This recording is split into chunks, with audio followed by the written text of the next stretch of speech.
Hello, Jason. So, hello, everyone. Hello, Jason. Yes. Jason, is it all right if I share the link with a couple of people in the activist space? Oh, yes, please. You can share with anyone and everyone you know. All right. Thank you very much. Yes. Yes, please. Okay.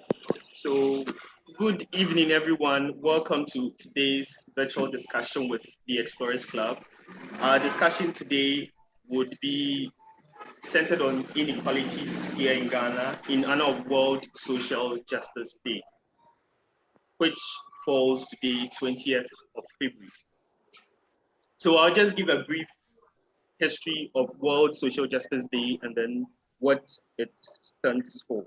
So in June of 2008, that's 10th June to be precise, the International Labour Organization adopted the ILO Declaration on Social Justice for a fair globalization. And this was in order to allow for a wide consensus on the need for a strong social dimension to globalization in achieving improved and fair outcomes for all. So this was to help society become strong, not leave anyone out when it comes to the needs of people in society, be it young or old, be it employed or unemployed, be it male or female, everyone has been catered for in this declaration. So then it becomes necessary that we celebrate World Social Justice Day in order to talk about issues that bother society, issues that are usually centered on inequalities in our society and how we can mobilize political and human resources to help curb these inequalities that we experience here in our various societies or our respective societies. So to help us today with our discussion, which is centered on the theme, closing the inequality gap to achieve social justice, a couple of panelists, and I'll allow them to introduce themselves. So, Franca, if you could go first. Thank you. Okay. Hello, everyone. I'm Franca Nancy Hagan. I am an extension services specialist with Community Water and Sanitation Agency under the Ministry of Sanitation and Water Resources. I am also the founder and president for Developing Women for Skills and Opportunities Initiative. It's an initiative aimed at empowering rural women with skills and also get funding for them to start with something. I am also a co-convener for Vote for Women GH. I started last year, and our aim was to get more women into parliament and also get women into the political landscape. So this is it. And I am a proud feminist. Thank you. Okay, thank you. Yes, please, Della, could you please go next? Okay, so my name is Eunice Della Demohamensa. I'm an ISECA, an SDG advocate, and currently studying my LLM Health Law and Ethics at Nottingham Trent University, and a Commonwealth scholar. Thank you. Thank you. Paulina, could you please go next? Hi, everyone. My name is Paulina Megasi. I am a financial analyst and also the CEO of EIM Learning and Development Consult. Okay, thank you. Lois? Okay, hi, everyone. My name is Lauda Lois Williams. I'm a student at the University of Ghana School of Law, and I'm in my final year. Thank you. Philip? Hello, everyone. My name is Kofi Chas. I'm also a student of the Ghana School of Law. Thank you. Okay, thank you. Emmanuel? Okay, hi, I'm Emmanuel Asante Jesse. I'm an ISECA and currently a personnel at Konfanoti Teaching Hospital in the Department of Social Welfare. Thank you. Okay, sure, thank you. So let's just get right into our discussion. We know that here in Ghana, women play a large role, especially with respect to taking care of things in our home, making sure that children are okay, that the husband is fine, that the family as a whole has all their needs catered for one way or the other. But then it seems that there's still some sort of marginalization when it comes to how women are treated in society. So despite a large number of ethnic groups here in Ghana practicing the matrilineal family system, why are women still marginalized in society? Ms. Franca, could you please help us with that? Sure. Well, yes, we have, aside that, women form almost 52% of Ghana's population. So if we go by that, women shouldn't be marginalized. But then we all know that in as much as women are more than men in Ghana, in as much as we have more societies practicing the matrilineal system, there is still male dominance when it comes to decision making, even in the nuclear families. So so from the nuclear family, it is said that the man is the head. Then we come to the extended family, where they take the ebusiapeni, and most of the time the ebusiapeni is a man. So in as much as we are more, in as much as our percentage is high, the male is still dominating because of the decision-making, that power that they have in society. Again, we also look at the hierarchy of our family systems, and then we see that women come second to the man. And so even if it's a family of 8 and it's just a man, the society places the leadership role on the man, even though we are practicing such a system. And we cannot talk about the systems without our religion. Both Christianity and Islamic religion places the man first. So these are some of the reasons. Sure. Thank you. Yes, Della, could you help us? Is there anything else you'd want to add to that? I think one other important reason why women seem to be marginalized is that in a male-dominated society, women come from a place of weakness by nature. Like once you're a woman, you are seen as weak. And irrespective of how strong you are or how much you are bringing to the table, the mere fact that you are a woman, it places you in a point of weakness. So you can be the richest woman or the strongest woman in the society, but you need to be subject to a man to even gain that kind of respect that you deserve in society. So women by nature come from a place of weakness, and it doesn't matter who we are in society until you get that support from a man or that recognition from the male in society, you'll be marginalized irrespective of who you are. So it's our position of weakness that is also contributing to the way we are marginalized in society, irrespective of who we are. Paulina, is there anything to add? Adding to what the last said, that women come from a place of weakness. Over time, you realize that it begins to form part of our mindset. So when we even find ourselves in places where we can stand up and take up roles, we have that mindset that we are weak and we are not going to be accepted. So you realize that the system of being marginalized continues, because now it has sunk down in our minds that even if we decide to take up these roles, we are not going to be considered. So we just sit back and watch. Lois. Okay.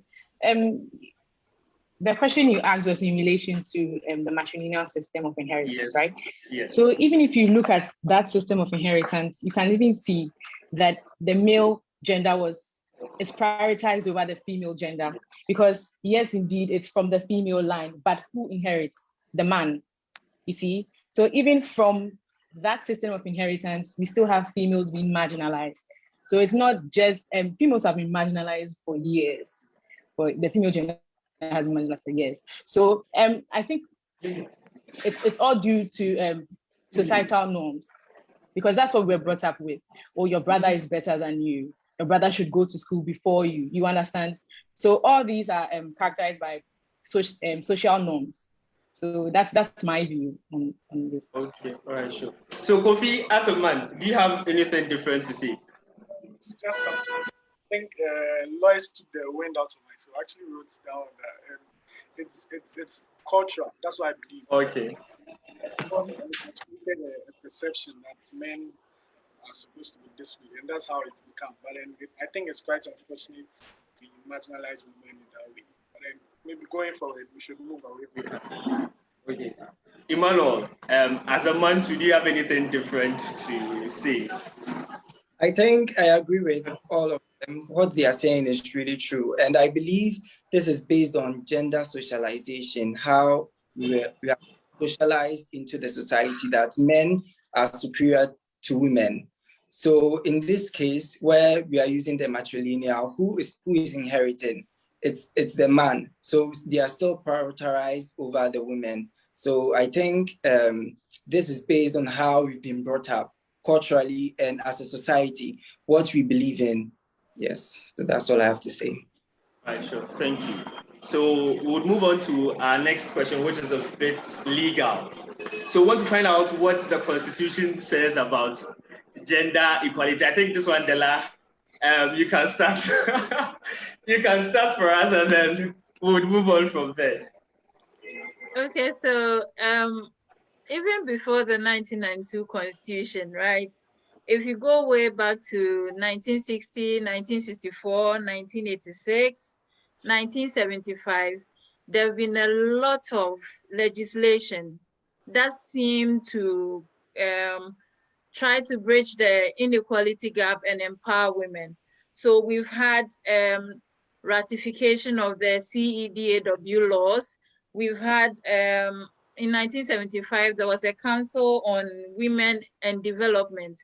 And the aim of that council was to empower women and make sure the well-being of women were taken care of.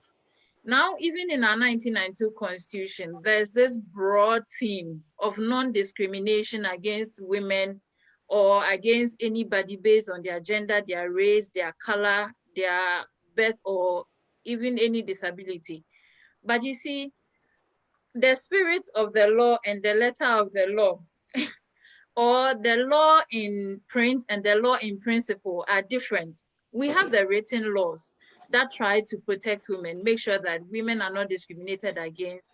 If you employ a woman and you are paying a man 100 cedis per hour for the same job a woman is doing, the woman is also supposed to get 100 cedis.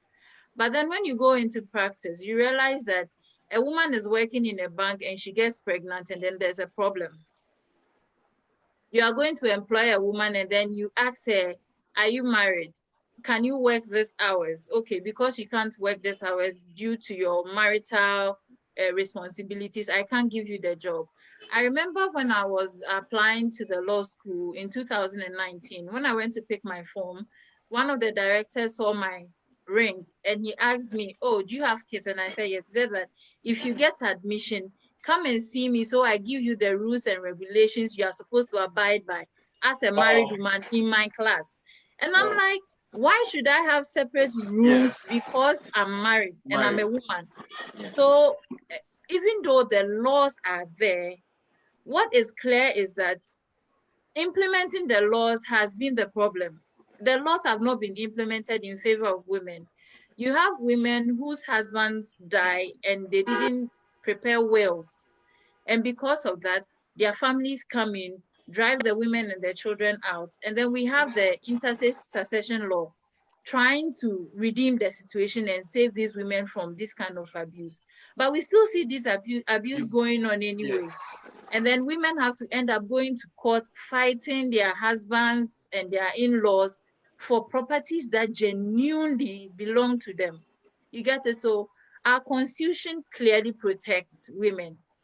It states clearly that you can't discriminate against anybody, irrespective of their gender, their race, their color. But when you go to various, even in the government sector, right, the Franca will give you some of the specifics, right, that ideally, 40% of the parliamentary population is supposed to be women. And this law was not enacted in 1992. This goes way back to 1960. You get it? But what do we see in parliament? We don't even have up to 20% of the people in parliament being women. And it's not because the women can't do it. There is no political will to enforce these legislations. So we have the laws, but we don't have the implementation power. That is what I see that is happening. Yeah. Thank you. Thank you. Lois, since you're a law student and you are also female, could you help us with that as well? Okay, I agree perfectly with Della, but her conclusion on the implementation, I agree with her to a point, but I also want to chip this in. Yes, there can be enforcement. Yes, they can put measures in place to enforce these laws. But when the people themselves don't want to follow that law, that would make it quite difficult on the part of the enforcement agencies. So, for instance, we have people who are living in rural areas who are not even aware of these laws in the first place. So you have to first educate them on those laws, such avenues that they have, that yes, the Constitution protects you as a woman whose husband is dead, and you are entitled to that property. The law and protects you to that, but they don't know about that. So they can't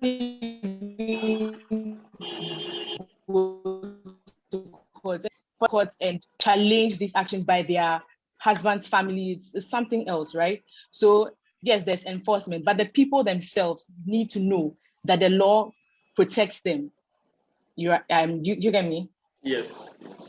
Yeah. Okay, So sure. that's my view. Okay, all right, thank you. Franca, could you also Yes. help us with that, please? Yes, of course.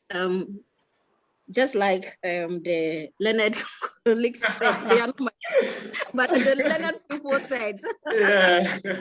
Yes, our constitution protects women. Our constitution gives room, and in fact, one of the clauses under 30, I think Article 35, talks about the representation of women in appointment and appointment to public offices. And I think this is one of the cases that we made to the appointment committee, those who are vetting the nominees, to look at some of these things in ensuring that the right thing according to the Constitution is done. We have this law, but then is it being practiced?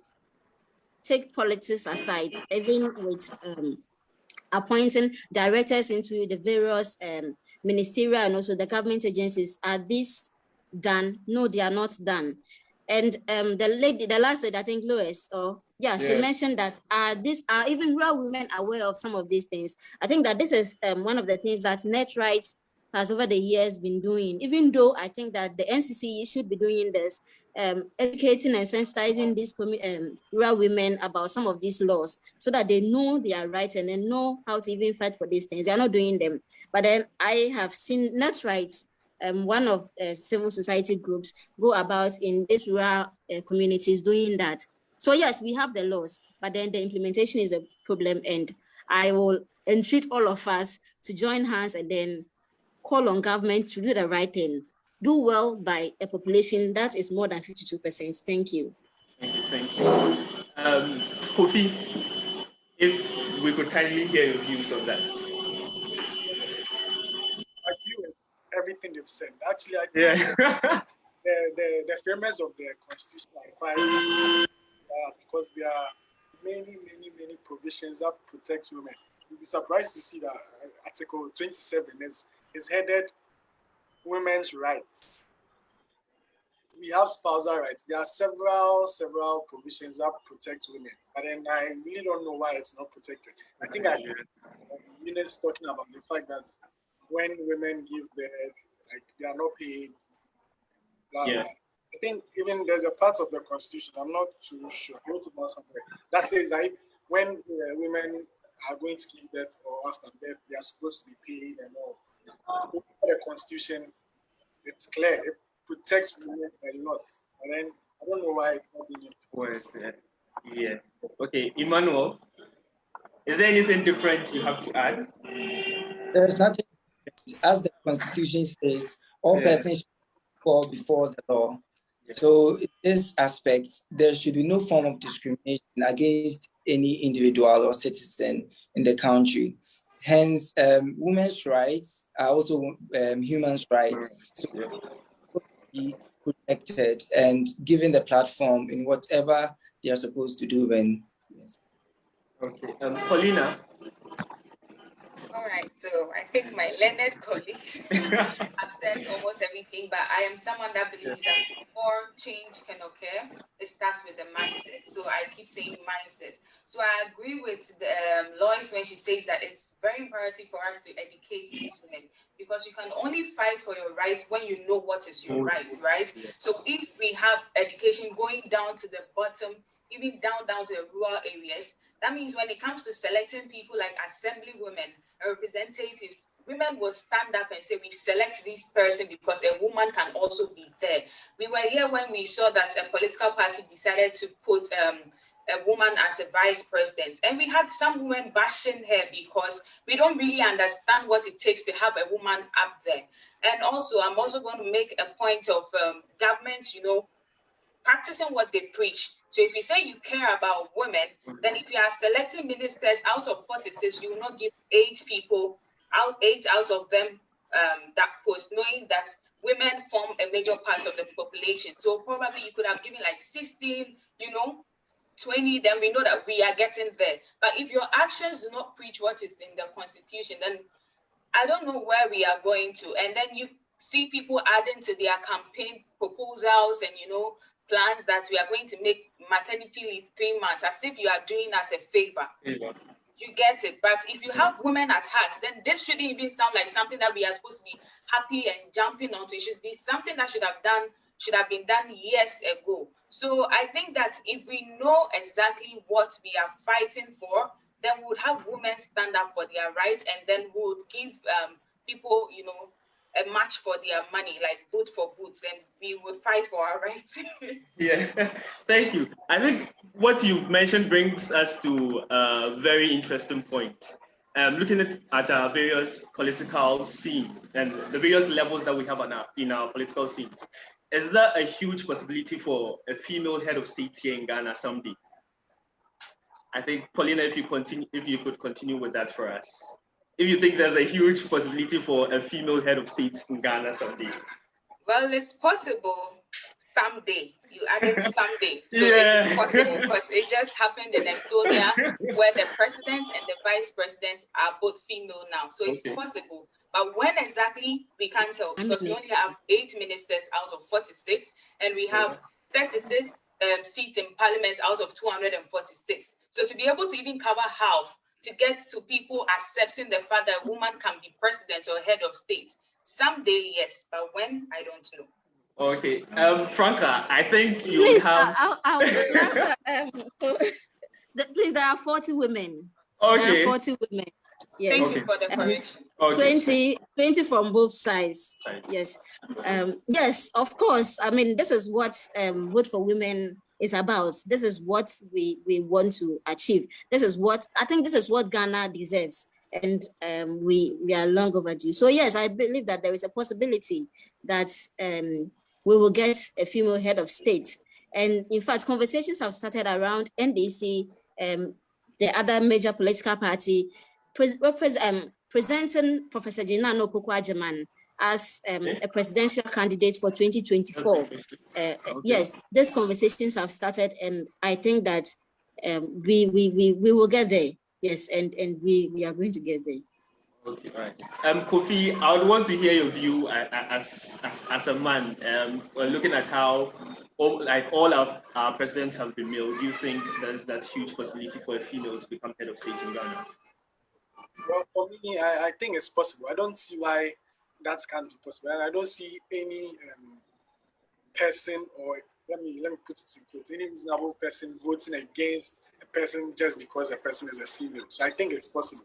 But then the most important thing now is that we have 2 major political parties. That should be one of those tickets. If not, then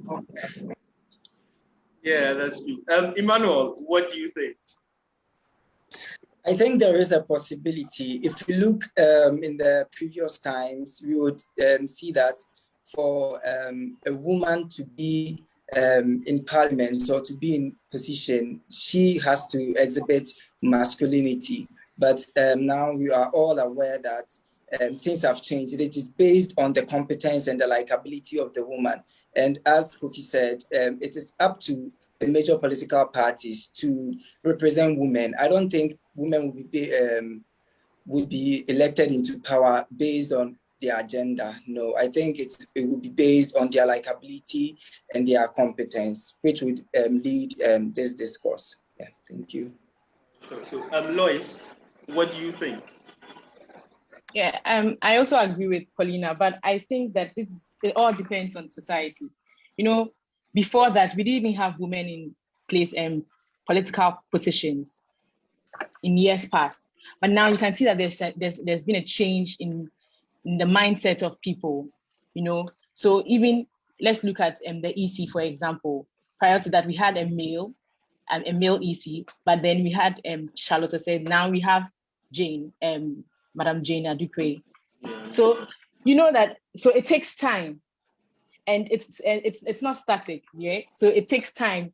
So we are hoping that someday, as you said, someday, they'll change their mindset, and then we can have a female president. So we are fingers crossed. Della, I would really want to hear your opinion on this. I know why you want to hear my opinion, because you know I have a strong position with it. See, I can confidently tell you that the someday may not be too far from us. Okay.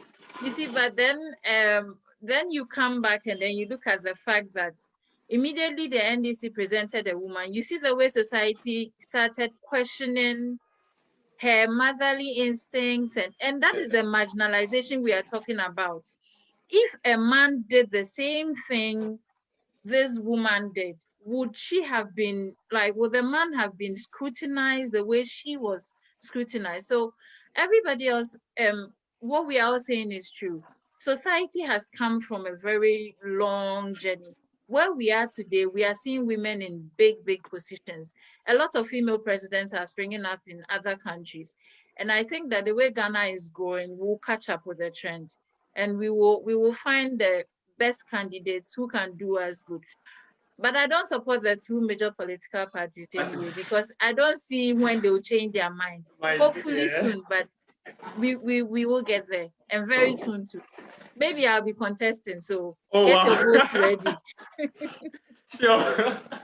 Okay, that's good. So now we are moving on to women in education, especially with respect to tertiary education. And then there was a briefing paper published in 2014 by the UNDP, which stated that for it stated that the ratio of women and boys in tertiary levels, or women and males in tertiary levels, are 7:1 to 100. That's 7:1 to 100.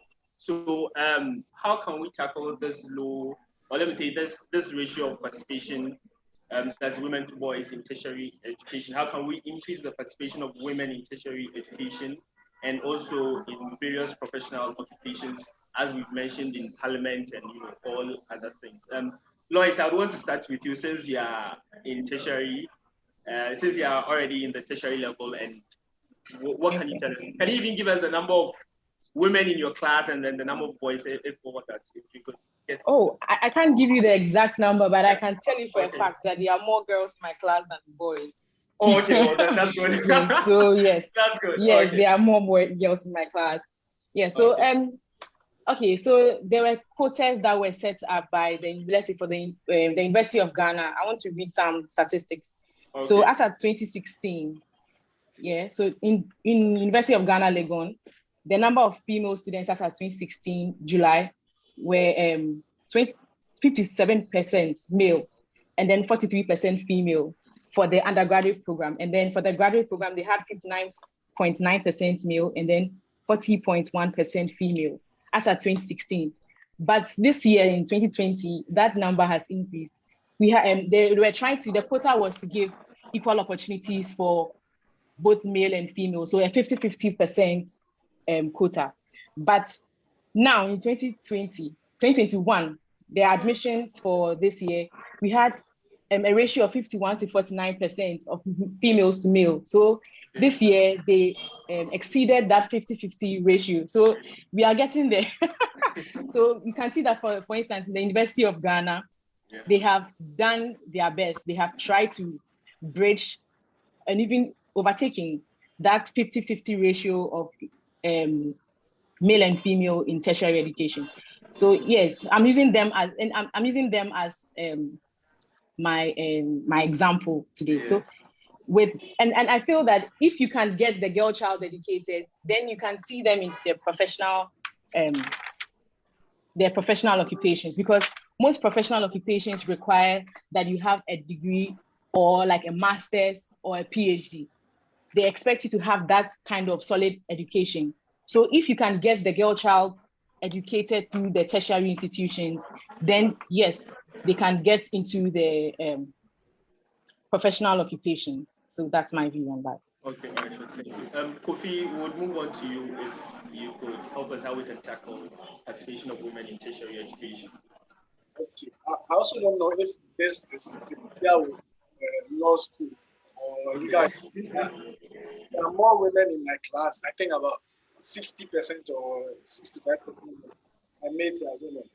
So maybe I think where the challenge is where you have the technical and then those other parts. So maybe I think there should be a deliberate effort. Maybe there should be a quota system, or we should encourage more women to go to class. But honestly, I think with the humanities and the law aspect, there are more women. That's what I think. Okay, all right, sure. Thank you. Della, could you tell us how we can also tackle the participation of women in tertiary education? Okay, so Jason, for me, I think that Ghana has done well. Gender parity as far as education is concerned stands at 0.8%. And in terms of numbers, in 2019, we had 4,906, 150, it's 496,000 plus admissions. And out of this 196,000, we have over 222,000 being women. Yeah, so I think if you take a case study for law, for instance, the challenge is actually not getting to the school, it's the transitioning from the school into the actual profession. How our educational system is in itself becomes a burden on a woman. Because like you go to court, lawyers bully lawyers in court. And if you have to be a woman in court defending a client, you have to be that kind of someone with a very strong will who can also bulldoze your way through your profession. If you're a softie, you end up saying, okay, me, I don't want to go to court.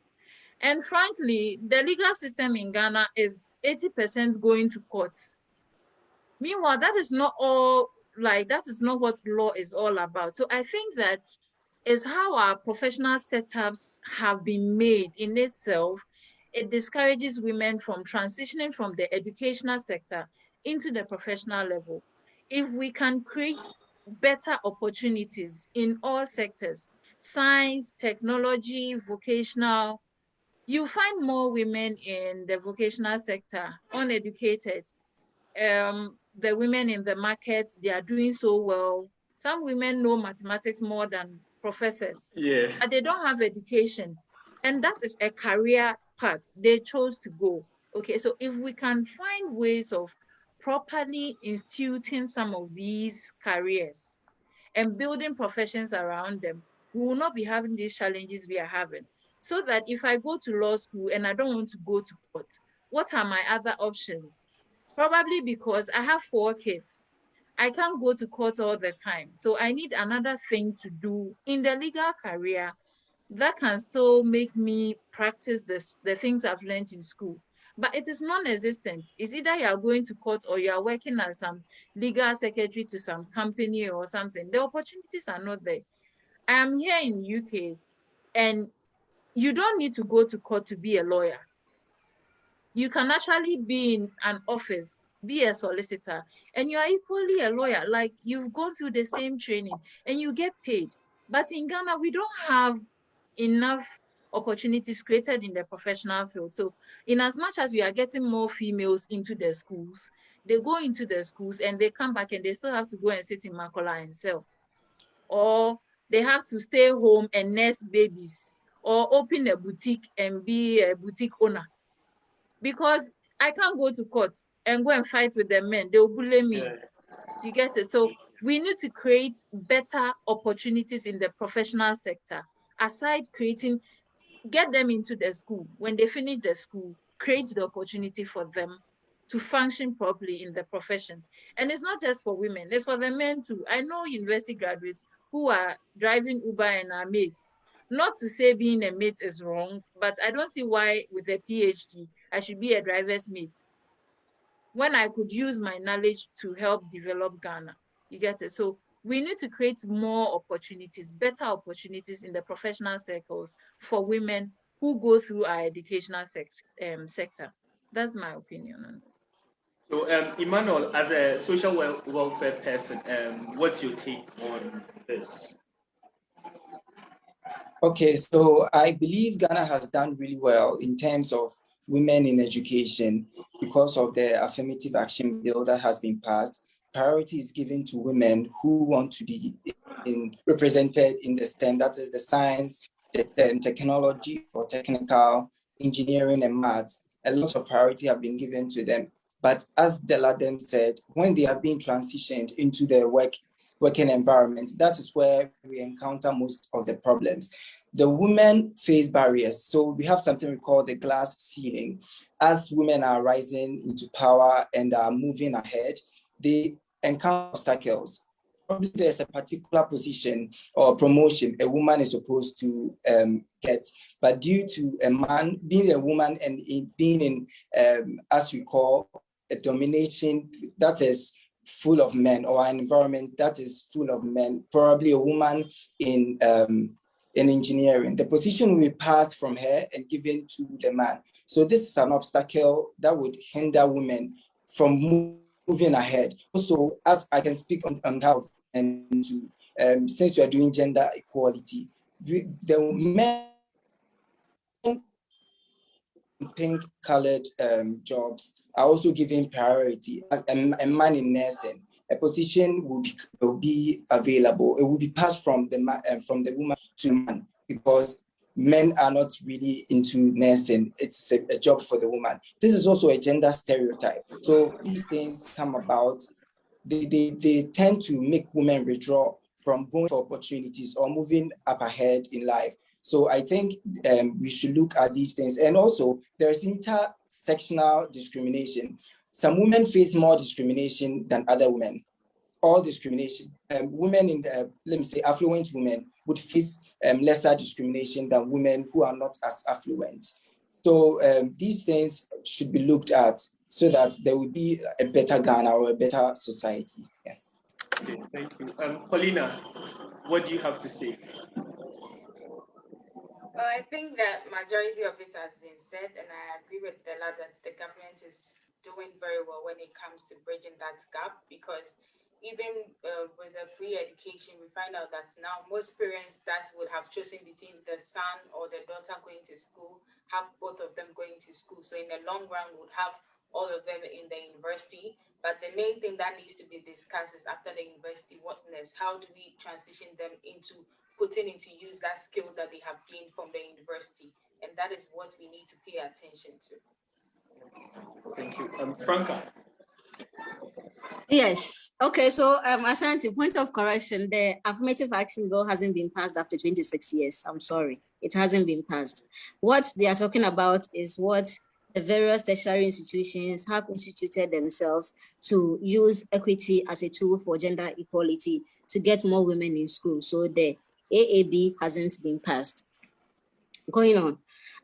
Who are in school? That is my first question. We have more women going to school now from the basic, but then the percentage drops when it comes to tertiary. And I ask myself, who are these people? how many rural women are in school, rural girls are in the tertiaries. And even when they get to school, how many of them are able to stay throughout the 4 years of their degree? You find out that more get admissions, but then the system is such that by the end of the 4 years, some would have dropped out. This is our system. This is how the system has set itself for the female students to find themselves in certain positions. Sometimes you can talk about monetary aspects of it. Sometimes they go through harassment, sexual harassment from lecturers themselves, and sometimes they are frustrated and then they end up dropping out. So these are some of the issues when it comes to who are in school. Then again, I'll talk about staying in school. I think that public institutions or the government needs to do something to get assistance for many women to stay in school, because it is very important that they stay in school.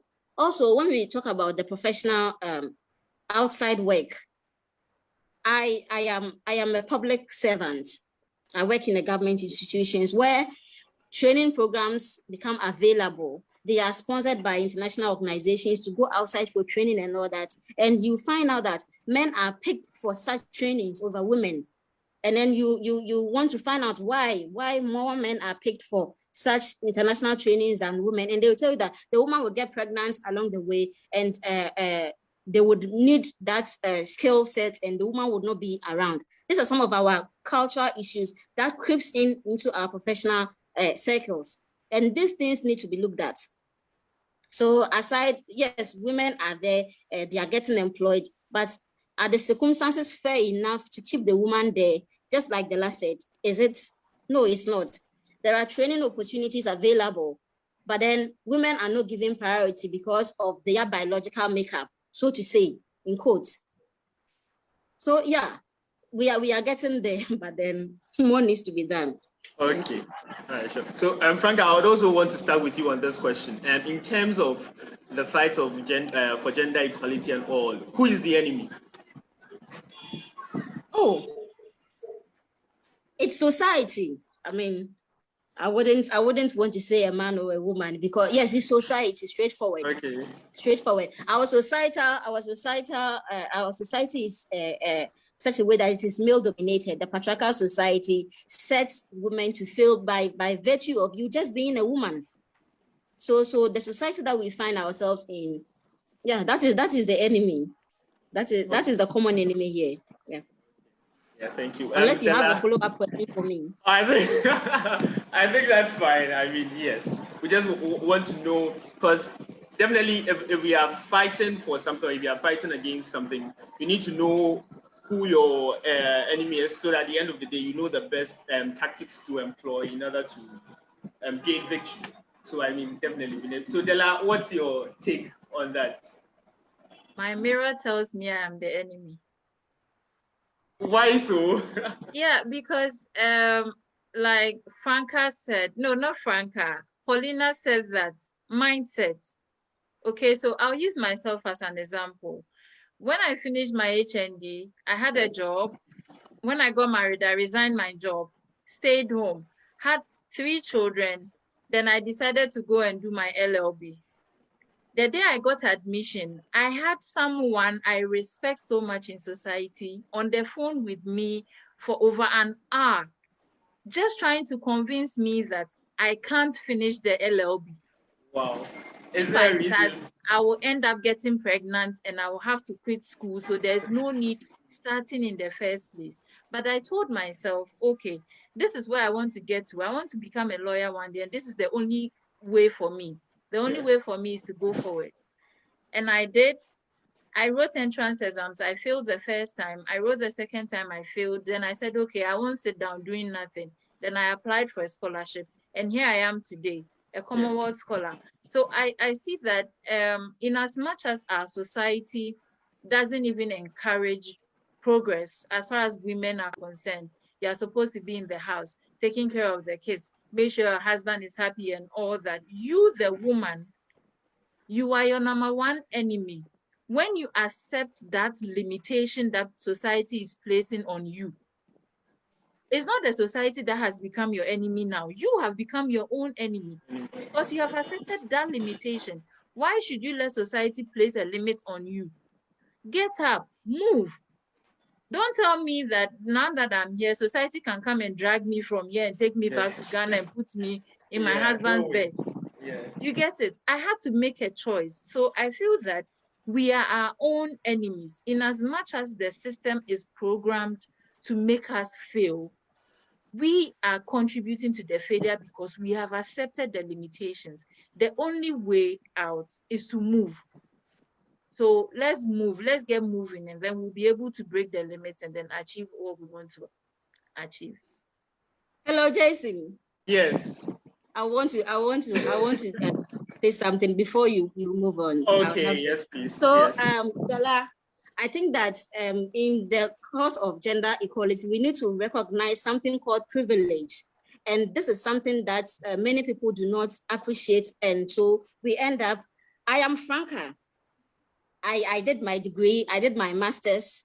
I bought a land at an age that my colleagues wouldn't have thought of to get that. And I had somebody from the assembly telling me that if you had this money at this age, you should be getting a man to marry you. These are some of the things that I heard.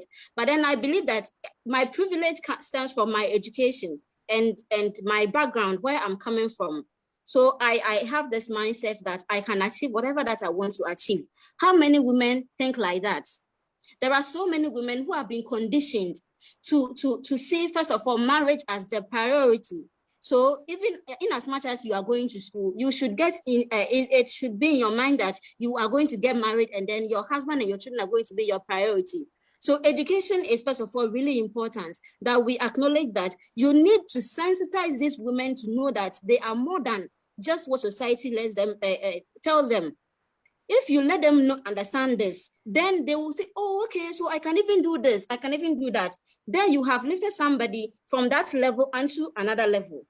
So if we think that, oh, society has placed me this way, so let me be this way. No. It doesn't happen all the time. Some of them are not even aware of their own exploits, what they can even do themselves. So it's up to me and you that we have had education, we have had exposure to also bring these women along. So it is not that women are their own. No. Women are not their enemies here. You yourself, you are not the enemy, because at the end of the day, you did not sit down or you did not accept what the person said. You overcame what the person said by still going into do your LMB. So no, you were not the enemy. Society has played with our mindset for a very long time, so many decades. And it takes sensitization and education to get our mindsets from that low level to another level that we believe that we can do more than we are. And it will surprise you, some of these things that I interact with rural women a lot, and not just that, I attend seminars and then you interact some of these school girls and you are amazed at what they can do. But then this is what they thought, that they couldn't do that because it's what they have been told. So again, we go back to society. This is where they are coming from. But then if we find ourselves in places of privilege, going to school, being among people who think like that, quote unquote, they say now there's a quality book. Then you know that you are different from, yes, you are different from the person that is coming from, that is coming from Tosin. That you would have to sensitize the person to know that, oh, okay, so I can even do this. There is a woman that we were able to convince to contest for an assembly election, and she won. She didn't think that she would. She didn't think, and she kept saying that these are some of the things that she said. But then we're able to convince her, talk to the husband, and the husband helped in the campaign. She won. She's an assembly member now. So yes, if you are educated, then you are on your own. But then if you have not found yourself in that place of privilege, then we the privileged ones need to check ourselves. And then sometimes you hear stories and say that, no, that person is not exposed enough as you are to make that informed choice. And it is up to you and I to bring them on board to get to that level that we all are. Thank you. Okay, thank you. Is there anything else that anyone else would want to add? Paulina?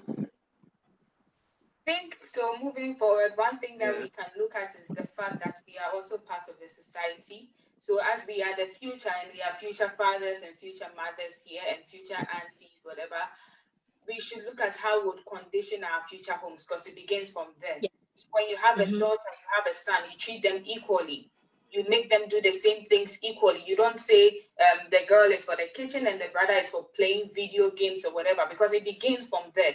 That superiority mindset begins from them. So as we are the future, I think that we can begin from our homes, and then even with our current homes, we should be able to stand up to correct, people when they make such assertions, so that we can have like a forward, a forward solution. Because I realize that in Ghana, when it comes to identifying the issues, we are very, very good at them. But then when it comes to the solutions, that is when we fall. So as we are the society, it starts with us. It starts with how we interact with the people around us and how we see ourselves. And I believe that we will definitely have a time where women will be able to stand tall in Ghana and claim their rights. Thank you. Kofi, what do you have to say? Francisca has spoken for me. Okay. Spoken for me. Okay. All right. Sure. Emmanuel. Okay, so I agree with what Francisca said. As we are our upbringing in our homes, we've been told that women are lesser and men are superior. I don't think that is the fact, and it isn't true in any way. Just as we are saying, who is the enemy of gender inequality?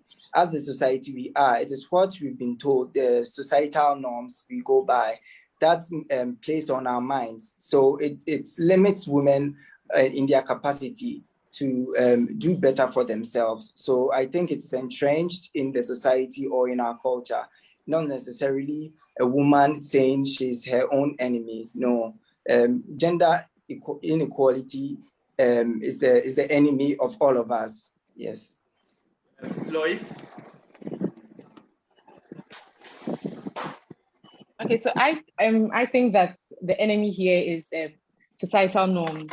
Okay, social norms. These gender norms and gender stereotypes have been embedded in us from childhood. So when you're growing up, you say that, oh, give your brother the football. You can't play a football because you're a girl. So you play with the Barbie doll. You go to the kitchen and go and help your mother in the kitchen. Let your brother sit here and open the gate. These are the gender stereotypes. Your brother is stronger than you, so he should lift the heavy stuff. But I've seen women who are stronger physically than guys. So you see, so here it's society, how we have trained even our kids, our mindsets. So you growing up as a girl, you think that, oh, I'm the weaker sex here. So you know what? I'm not going to lift this heavy stuff, because if I see a guy here, I'll tell the guy can you help me lift this, because I'm weak, I can't do it. You see, so the enemy here is gender norms and social norms that have been embedded in us since childhood here. Okay, right, sure. Thank you. So I have a question here, and this question is directed to either Franca or Deladem. So the person is asking, when doesn't a woman's biological clock come into play if priority is placed on personal needs? Come again. Okay, so the question says, when doesn't a woman's biological clock come into play if priority is placed on personal needs?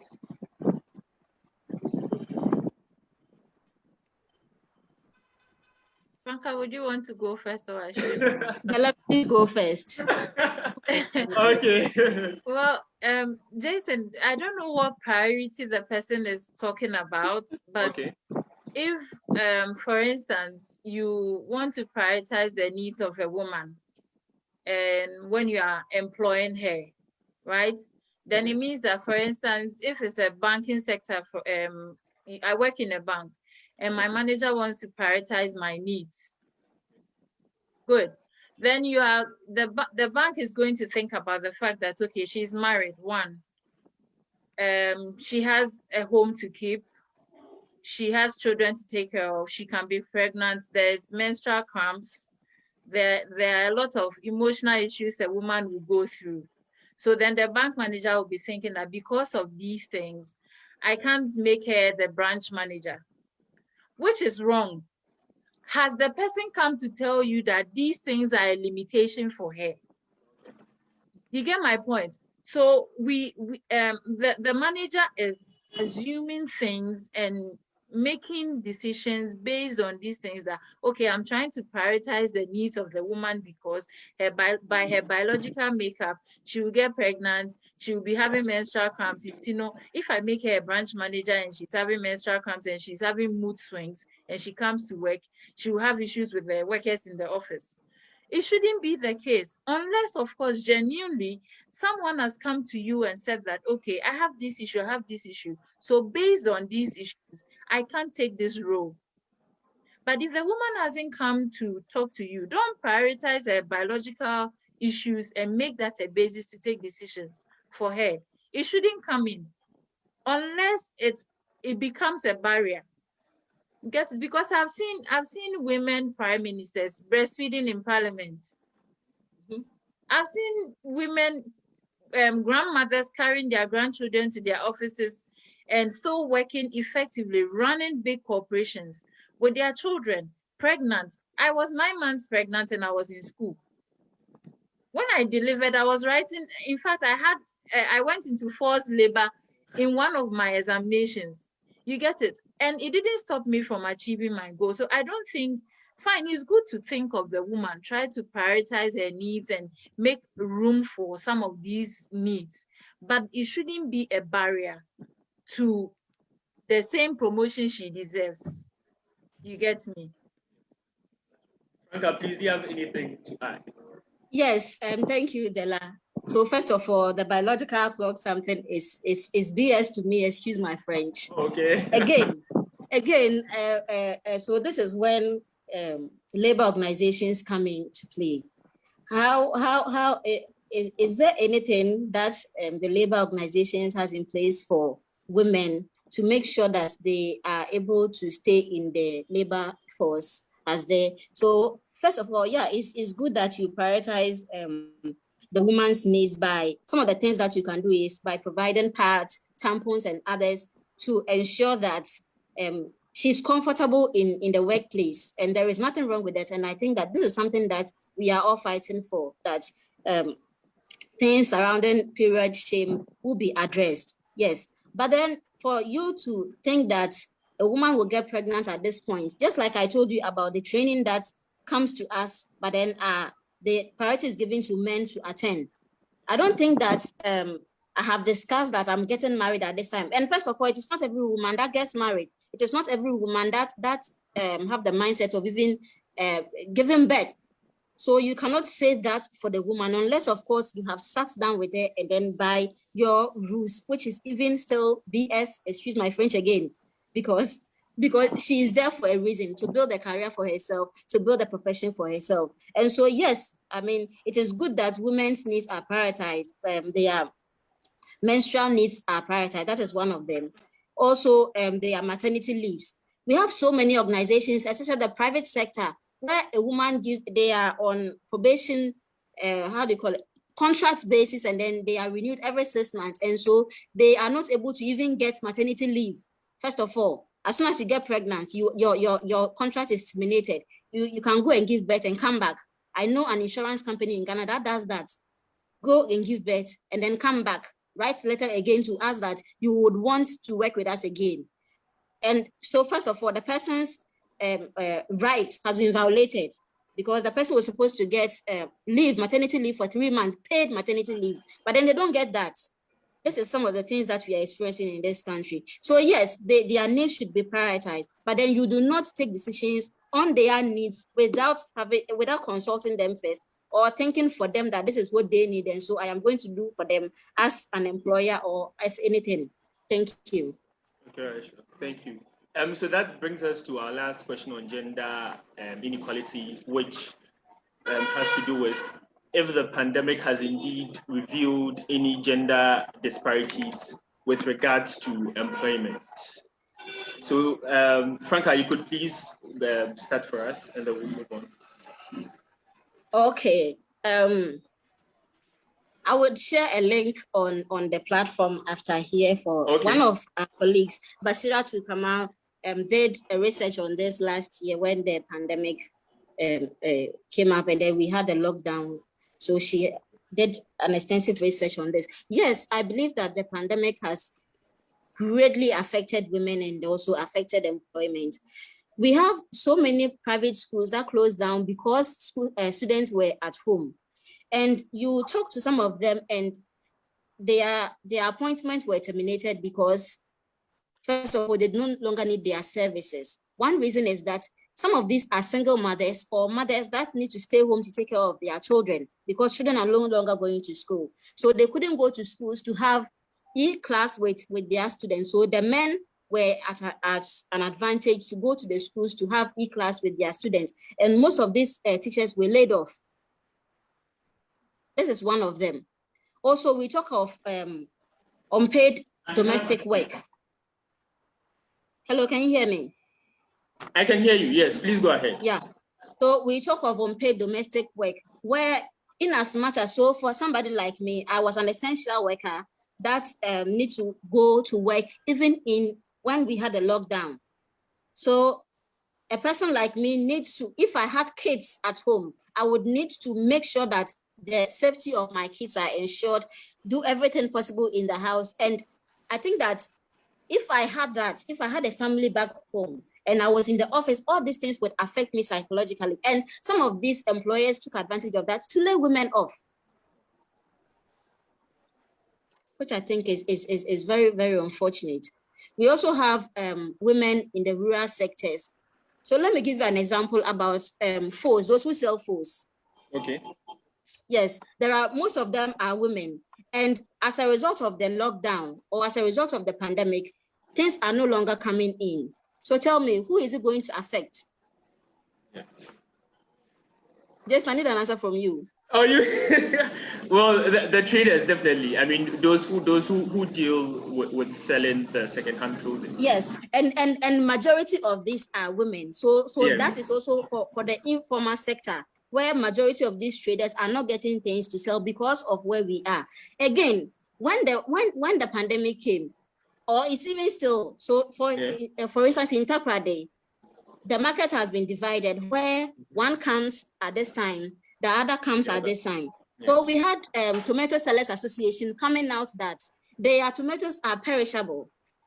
And so if you tell them that they should come on Mondays and Tuesdays, and Mondays, Tuesdays, Wednesdays, do not come until the following week so that the other group can come, then their tomatoes are going to perish. And these women are in the informal sector.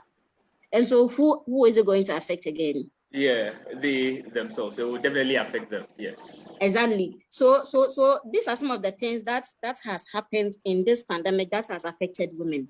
And there are many more. I believe that others will add on. Thank you. All right, sure. Thank you. So Emmanuel, would like to hear your view on that from the social welfare aspect. I mean, have you seen any revelation by the pandemic with respect to gender disparities?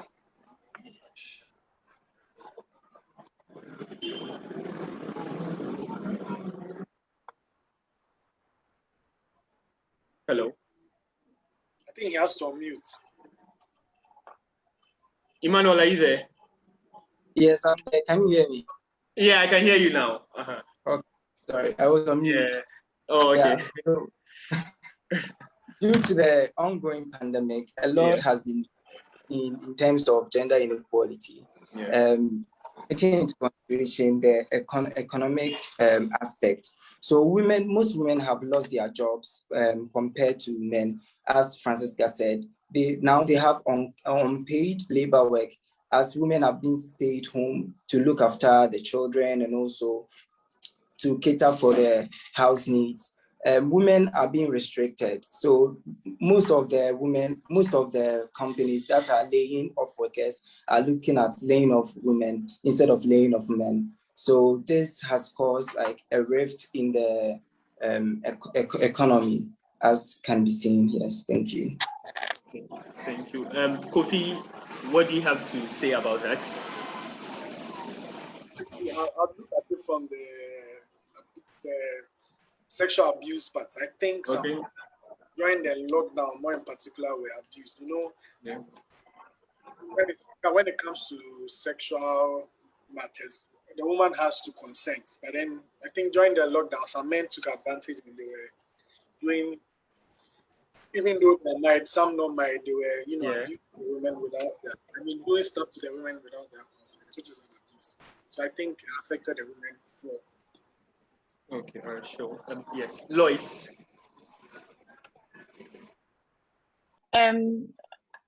So there was a research done by McKinsey's Global Institute, and they said that there's about 39% of the global workforce that is comprised of women, and specifically 3 out of 4 of those sectors saw a decline in, or saw that most women in those sectors were unemployed as a result of COVID-19, not necessarily because COVID-19 was targeting women, but these particular sectors was targeted by the COVID-19 sector virus. So we have the accommodation and food services, we had the retail and wholesale trade, and then services which included arts, recreation, and public administration. So here you could see that there was a decline of, there was unemployment with women in that area of, with the accommodation and food services, there was 54% unemployment for women,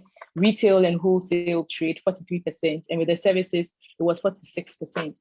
So because of this, there are more women which are focused in these centers or with these, in this sector. So you see that when the COVID-19 hit us first, we had most hotels closing down, most restaurants closing down, and most of those hotels, people who work in hotels, in restaurants, and all those accommodation and food services, retail and other services, you could see that those areas have more women there, and they had to let go of some of their workers. And since more women are in that industry, more women were let go. So yes, I think the COVID-19 pandemic has affected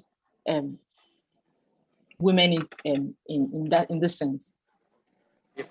Ella, please, anything to add? I want to advocate for the men. Okay. Everybody is saying the women. So we forget that when the women get laid off, the workload goes to the men who were maintained. Yeah. We forget that when the women couldn't go to school, couldn't go to work, couldn't go to the market to bring the money, the responsibility now went to the men. Not all men anyway, because some men are, excuse me to say, useless and irresponsible. They left the workload on the women, even though they couldn't go to the market anymore. But then you could also see that this is a gender issue. Some men became more stressed and frustrated because of the COVID. Some had to work longer hours. Some had to take on more responsibilities than they normally would, because their employers decided to lay off the women and the work still had to be done.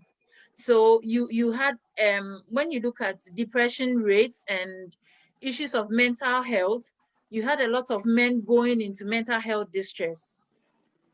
Even in UK here, statistics show that more men were under stress because of the COVID.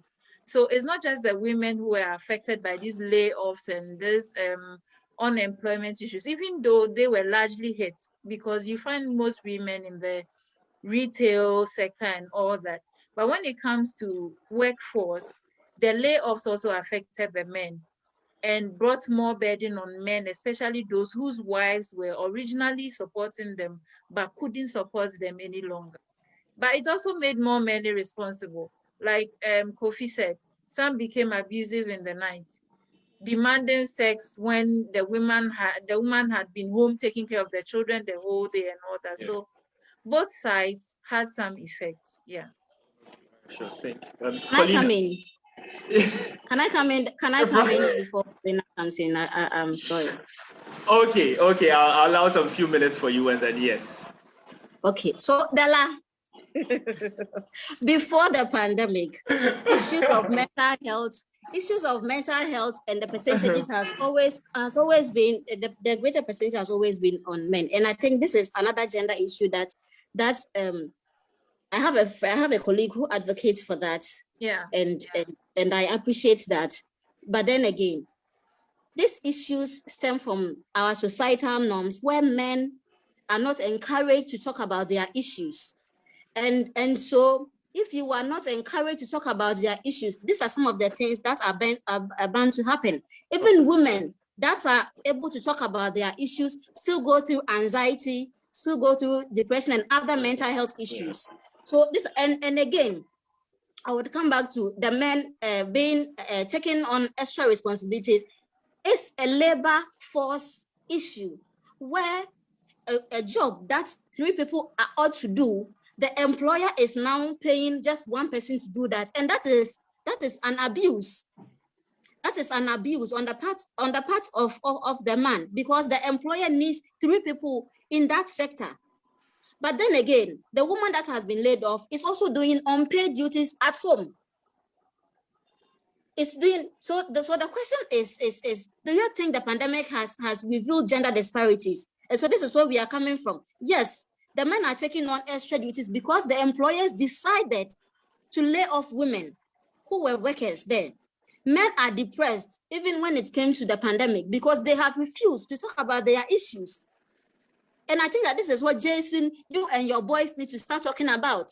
Encouraging more men to talk about their issues. Yes. I don't think that and I always say this. That you who is going through something, you are the best to talk about your issues. Yes, this definitely. Is why sometimes some activists sit out of certain conversations, because I don't think that a man can talk about menstruation better than I do.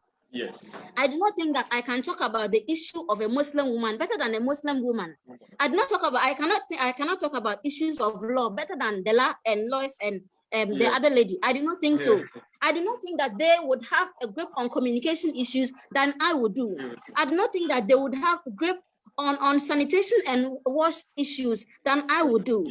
So it is up to the men themselves to decide that they are talking about their issues. Men need to talk about their issues. Men need to sit up and talk about their issues and forgo societal norms.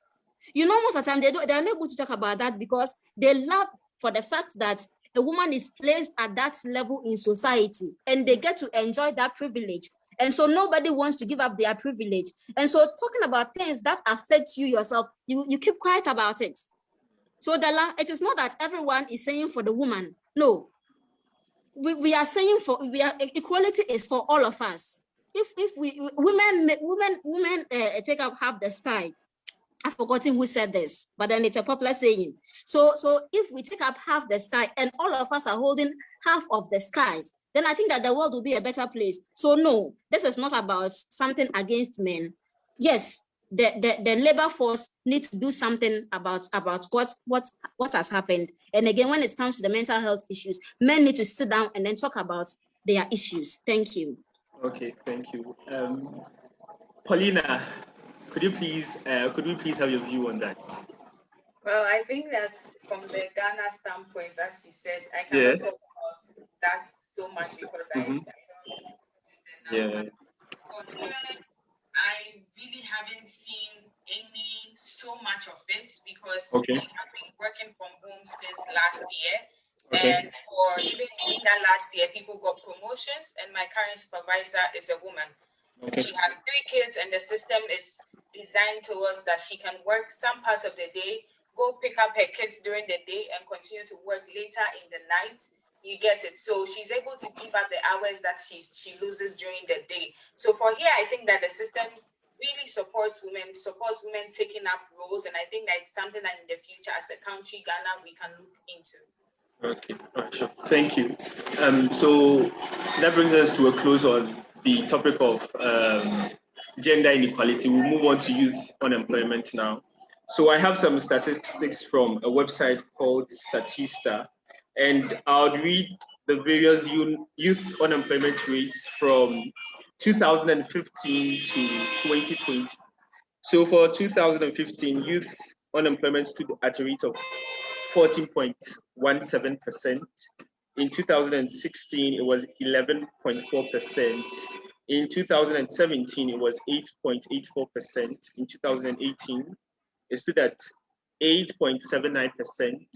In 2019, 9.16%, and then in 2020, 9.46%. So it looks like there's a bit of an increment from 2019 to 2020. Now, I think basically looking at the youth making up a large sector of society, and then looking at the number of people that graduate from the various tertiary and technical institutions and do not find work to do. What can we say are some of the factors that account for youth unemployment? Paulina, if you could please go first for us. Okay, so I think when I decide to talk about youth employment, I will go on and on and on. So I'm going to talk about generally what causes the unemployment in Ghana, and then from the employer's point of view, why they do not employ people even when the opportunities are available. So one thing that I think we all know is education, right? Our education is not really aligned to help people develop skills that are necessary for their careers. So you realize that people go to school for 4 years in the university, you go to class, you study. After lectures, you come back, and then that is it until you graduate. There are no systems that would, although there are internships, your lecturers encourage you to take internships.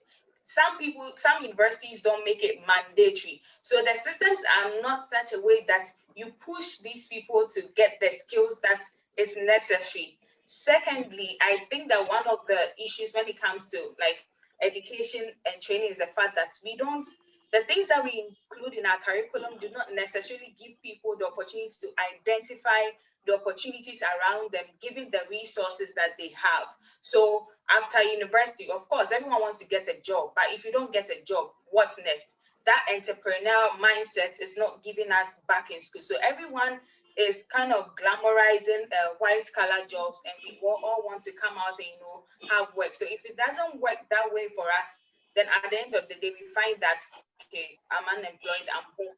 And then one thing is also the fact that we have structural unemployment in Ghana. So we have the people who are due for pension and they do not want to leave.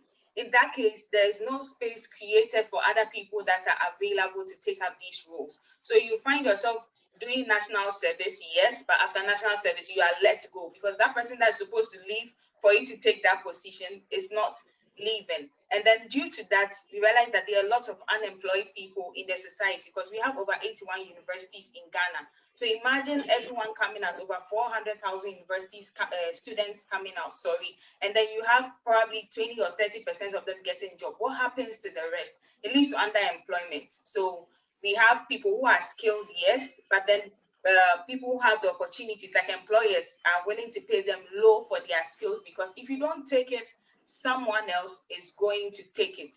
And so there's huge lack of jobs, and most of these jobs are being provided by private sectors because even from statistics, you realize that the private sectors in Ghana are employing more than the civil service sectors in Ghana. So that is one thing that I think is one of the factors, or most of the factors, that is causing unemployment from the general standpoint of view. Education being a big factor because we are not educated to be able to create jobs. We are educated to go and fill positions that someone has created. But then if we don't create more jobs, then how do we encourage the people coming and employ the people coming? From the employer's standpoint of view, it's mindset. So I personally have put up a lot of applications, and you realize that it comes to the skills. People do not have the skills, yes. The government is not giving the opportunity, yes. But what are you doing as an individual? The same internet you take to Instagram, the same internet you take to go watch things. Excuse me to say, nobody as a university graduate teaches you the sex positions, but you're able to do it. That is the same internet you will be able to go and learn how to use LinkedIn because that is where the opportunities are. That is the same internet that you would use to network because you know that if I don't network, I will not be able. That's the same internet that you would be able to use to search the skills that every relevant graduate is supposed to have. You have a graduate coming out of the University of Ghana and they don't know how to use Excel. And you expect me to, spend more time teaching you how to do something that you could have learned in the university because you have like 4 hours lectures and you have the whole day to yourself and you can take up extra skills. You can volunteer or join like a leadership organization like ISEC, where you can learn the skills that you would add up to your CV. You get it? So yes, we blame that the government is not providing jobs, but then as you, the youth, what are you doing to help yourself? Because I believe that you'll be able to create, I feel like Africa has, because we have a lot of issues, it creates the niche to come up with a lot of solutions to create jobs. You get it? So if you're able to look around you, the solution is everywhere. Now we have the internet, the world is global. If you can't find someone in Ghana that's an expert in what you are looking at doing, when you go to LinkedIn or wherever, you'll be able to find someone abroad that is doing it. And now it's very easy to connect. So from the employer standpoint of view, the mindset of the people that are coming do not have the skills, and some of them are unwilling to learn. And this current generation, most of them are really, really entitled. They are very, very, very entitled. They are not ready to learn. So I have friends that have put up CVs and, they call and you call them, the first thing they say is, how much will you pay me? You need to come for the interview first to negotiate. You need to understand that when someone is employing you for a job, it's a business transaction, because you are bringing something that they need and they are also giving you something that you need. So they are not doing you a favor. So when you know your value, you know your seat at the table. And that is one thing, like we are very, very, very entitled. We have misplaced priorities, and then we invest our energies in places where they are not supposed to be invested. I agree that the government has not provided opportunities enough for us, which is sad. But the question is, what exactly are we doing? And then you realize that someone starts a business. And that's one trend I've also noticed in Ghana now. Someone starts a business and then everyone wants to do the same thing because it's gaining something for them. Then a year later, it falls down. There's no proper business plan, which goes back to education. So if we are trained enough to understand entrepreneurship, take up practical experiences that make us try and fail. By the time we come out, we are able to do these things on ourselves. Teaching people how to invest in their hobbies and making a profit out of it. Gone are the days when you said, if you want to learn how to sew, if you want to do photography, people are going to laugh at you. But today, they are the ones making the money. And we do sewing in JSS as a hobby. So I think it's time that we prioritize these things, because not everybody can sit in the bank. Not everyone can, be a doctor. Not everybody can be a lawyer. But I believe that all these professions come together to make up a society. So just like I said, when it comes to Ghana and unemployment, I can go on and on. And one opportunity that I can talk about is finding remote jobs. Okay, there are no jobs in Ghana, but I have friends who are doing remote jobs and they are in Ghana because they have the skill. So now, especially when it comes to COVID, most of the companies are losing. So when it comes to petty roles where they feel like they can make money, they can get the skill and then reduce the cost on their side, they make the job remote, right? So if you know how to find and search opportunities on your own, you'll be able to find this. I met a Ghanaian guy here who works at KPMG, and guess what? The guy applied from Ghana. And he's a senior associate here. And when he shows me the last time we had a conversation, he put in over 200 applications. He was just emailing and sending all over on LinkedIn, making friends. And I went to my LinkedIn and I realized that there was actually a time this guy sent me a message. Wow. And he asked me, what is the minimum wage for this country? What do you think I should accept? And so when he moved it, he was like, I know you. I was like, really? He was like, check your LinkedIn. I was like, wow, you get it. So it's being able to identify the opportunities around you and taking advantage of them. And I feel like the young people should be able to invest their time in the right things and set their priorities straight. Because at the end of the day, the societal issues are going to be fixed, yes, but until when are they going to be fixed? So you need to help yourself. You need to position yourself. You need to add value to yourself. And it is very, very necessary. I don't even want to go into the type of CVs I have seen from people that have degrees in Ghana, like have completed Legon 4 years. And you see the type of errors everywhere. You send me a CV, you don't even add a subject or you don't type anything, you just send it like that. You send a CV with a Gmail and your name is Nana1 and you're using your girlfriend's picture as your profile picture. Like, it's just all over the place. You get it. So I don't know. I just want to go on and on. Let someone else talk. Yeah, okay. I think you've raised very solid points that we as the youth, especially those that are unemployed, would need to take note of going forward. Emmanuel, would you want to continue for us?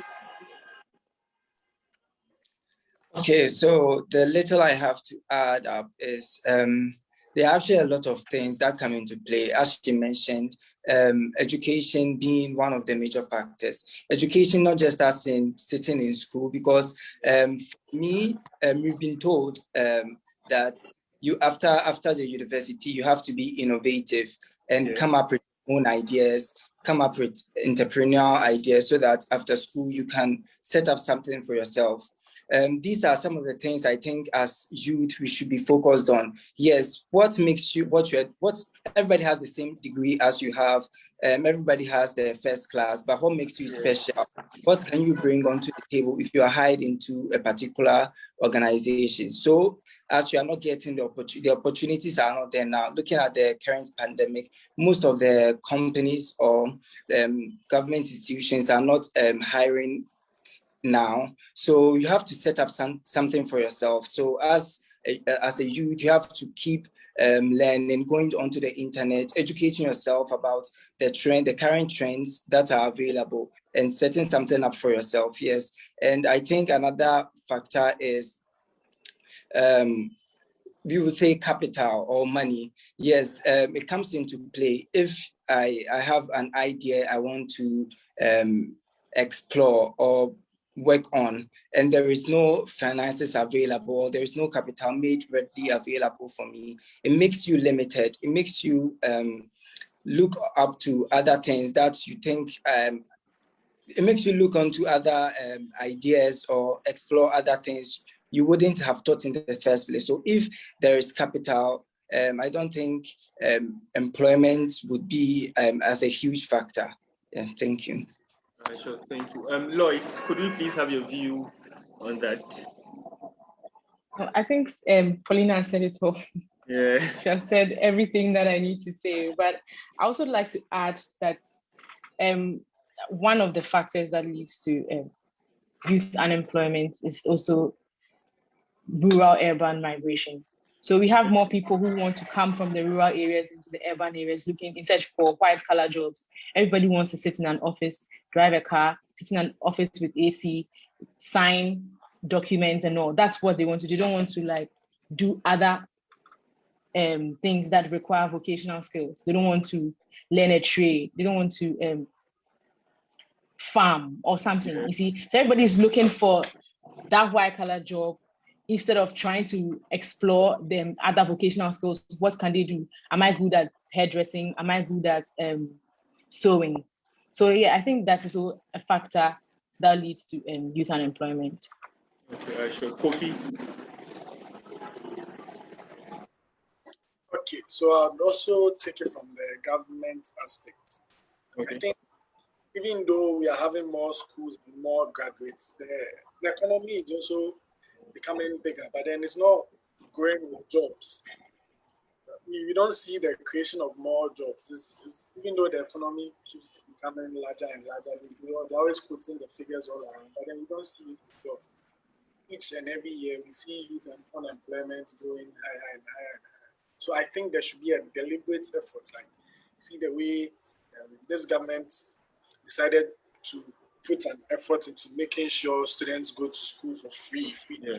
There should be a deliberate effort to create a particular number of jobs in order to eradicate a good number of students who stay home right after school. Okay, thank you. Della? I think they've said a lot, but one thing I also think is a challenge is having people in the wrong places. For instance, the agriculture sector, almost every university has agriculture as a program, horticulture, parks and gardens, and all those people. So I asked myself, why are our farmers having issues in the farms if the university is training agriculture technologists?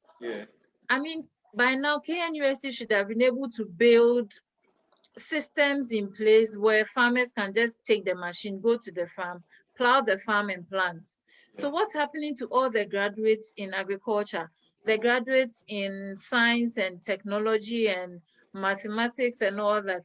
We are here and people are developing COVID vaccines, and we are trying to find money to go and buy the vaccine. Yeah. So the scientists in Ghana who travel to UK and US and go and do the conferences and the speeches and deliver all the things they have to deliver and take all the allowances, what are they doing with their brains? Yeah. So I kind of feel that we are wasting our times in the schools because we are teaching these people all these things, and then when they come out, they don't, like Paulina said, they don't really have the skill to go to the job market and do what they are supposed to do. And aside that, everybody wants to sit in an office.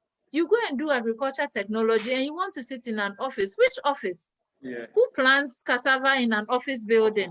Yeah. You get it? Some countries are thinking of, they don't have land, all they have is water. So how do they plant tomatoes?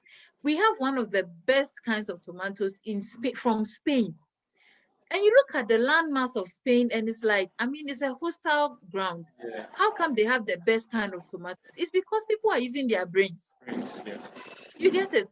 But our education doesn't teach us to think. They teach us to learn, come and write exams and go and sleep. Yeah.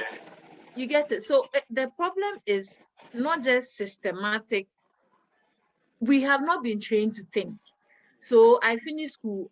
All I care about is I've gotten a national service. They have to retain me. If they don't retain me, I'll go back home. My mother has to be feeding me till I get a job.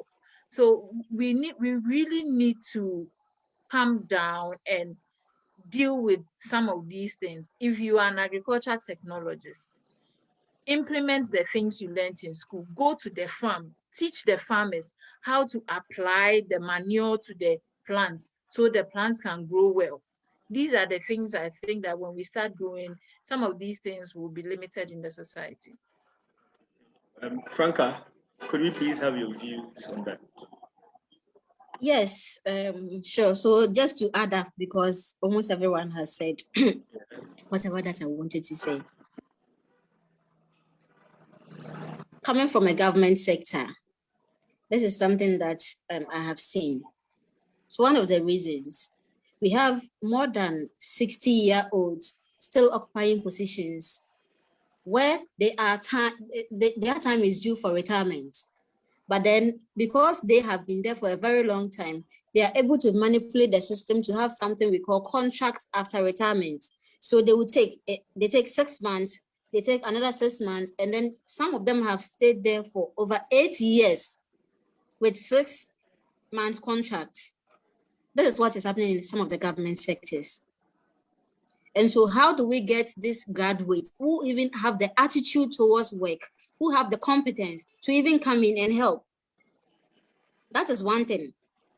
Again, we have the silence culture in Ghana such that the young person is supposed to keep quiet because the elder is always right. So even the person with competence and the ability comes into the workforce and they are outspoken, they give out brilliant ideas, and some of their ideas are being taken from them, their supervisors take them, or they are told to keep quiet. They are even tagged. And so it becomes unbearable for you, and then sometimes you are even forced to leave. And some of these things accounts for unemployment, because it's not just getting the job, even living. Now you have become unemployed again. Somebody does something in the south here, they look at you and say that, so you will be forced, you are then transferred to a district that you think that you cannot even function properly there. And this issues also accounts for unemployment, just to add to every word that everyone has said. Thank you. Okay, sure, thank you. So moving forward, how does youth unemployment affect society? If we could get a bit, yes, if we could get a bit into that. I mean, let's actually get a bit into that, how youth unemployment affects society. So please, Franca, you could continue for us. Okay. Well, I believe that the employment madam would have a lot to say, but I'll look at I'm sorry. Okay, I'll just talk about Poverty. Poverty. Of course. If you are unemployed, if there is nothing productive that we are doing at the end of the day, then we are not moving anywhere. We are not moving away from poverty. And when we are faced with poverty, there are so many things that come with it, like the social vices and others. So yeah, that is what I can say. And as the employment madam answered. Okay, Paulina. Yes, so please, could we hear your view on how youth or unemployment affects society? Sorry, Jason, can you come again? I think I lost my connection for a bit. Oh, okay, yeah. So I'm asking how youth unemployment affects society. I think it has a very huge effect on society because we are in a country where the dependency ratio is really, really high. Yeah. When you graduate from an average family, they expect that right after university, you get a job and then you start providing. And then if you have younger siblings, then you have to provide for everyone. You have to be able to pay back, in a sense, like the things that your parents have invested in you. So one, because of that high dependency ratio, it leads to a lot of depression amongst the youth. And then it pushes a lot of people to go into social vices that right now you realize that in Ghana, there are some things that, never saw in the country, and now we are hearing it. Like you hear that someone has been shot in broad daylight and there's internet fraud going on, like the kind of things that in the past you didn't really used to hear, now you are hearing it. And it's all because of unemployment, because there's a saying that goes that the devil creates work for the idle man. So if I do not have work and I have to eat, I have to fend for my family, and then the basic necessities that every human is supposed to have, like food, water, shelter, I can't even provide for myself. Of course, man must eat. I would go into whatever opportunity that is provided for me to be able to fend for myself. And it also leads to underemployment. So you realize that most employers are capitalizing on this opportunity to provide jobs for people below the basic minimum wage. So you come and you know that a job that's on a normal day, if there was enough jobs in the country for everyone, probably you'll be earning like 4,000 cedis, and then someone looks in your face and tells you that I'll give you 1,000 cedis, and then if you not take it, another person will come and take it for 800 cedis. So you have to take it. And we have issues in the country. We have issues of traffic, no light. By the time you even get to work, you spend that 1,000 cedis on, what do you call it, transportation, buying light and all those things. So at the end of the day, every month you are living hand to mouth. You get it? So you don't even have like a good standard of living. Or be best, like when in jail, you are just working because you have to work. But you are not happy because you are living from hand to mouth. Whatever money you get, you have to invest it in food, you have to invest it in family, you have to invest it in your health. And it doesn't even create the environment for you to come up with your full potential. So we are talking about youth going into entrepreneurship. But how can I think and come up with ideas when I'm hungry? Yeah. Get it? So you don't even provide the right environment for them to come up with their full potential, because the opportunities, even if they are there, I won't see it. I'm hungry. I just want to eat. It's like the Maslow hierarchy of need. You want to meet the first need before you move to the next need on the hierarchy. So it affects young people a lot, and it pushes us to do things that we aren't supposed to do. And I think that we really have to look into this, like as young people ourselves, creating jobs for ourselves, and also coming up with affirmative actions that will push the government to do the right thing. Okay, all right, sure. Thank you. Is there anyone else who'd want to add anything? Yeah, I wanted to add that aside the direct effect on individuals, like the poverty and the health issues we are talking about, youth unemployment has an effect on the gross development of the country, because then if more people are unemployed, taxes are lower. And then if taxes are lower, the economy itself will suffer, because then, like she said, standard of living will drop. And then it puts a lot of strain on the few people who are paying taxes. Because if let's say you have 100 people and only 20 are working to make sure the economy is stable, the 20 will suffer for the 80. So you end up paying higher taxes because you are working. And the unemployed will always be unemployed because the country itself can't generate enough to create the employment for their people. Then it leads to high borrowing. So Ghana will be owing a lot of money because most of our people are unemployed and they can't pay taxes. So we have to go and borrow money to come and make sure that we are sustaining the economy. So that's one thing, maybe the government hasn't thought about it. We should start letting them think about these things, that because we are unemployed, that is why they always have to keep borrowing money to make sure they are developing the country. They should help us to create the jobs so they can tax us and develop the country. Okay, thank you very much. So we'll move on to poverty, which would be our last topic of discussion. So, so quickly, let's find out if, as a country, we've done enough to alleviate poverty, and if we have, how so? Della, if you could please continue for us. I've seen a number of poverty alleviation programs, the LEAP, and I feel most of the poverty alleviation programs have been private-based NGOs coming in to raise funds to support marginalized people in society, the disabled communities, and people in rural communities who lack basic amenities. Even though there's some sort of efforts from the government sector, I don't think the government has done enough. Looking at the ratio between the people, like people who are in good standing as far as societal needs are concerned, the government has to put in more effort. The leap is not even enough. They have to go a step further, create more avenues for people to be able to access basic amenities. And one thing I find interesting in Ghana is like when government is doing things that are rightly deserving, like they are doing, like providing basic amenities, it's like we need to go and clap for the government because it provided electricity. Yeah. We need to clap for a particular political party because in their time they built a hospital. I mean, it doesn't make sense. Yeah. These are things that we need to thrive as a society. And I don't think we are doing enough.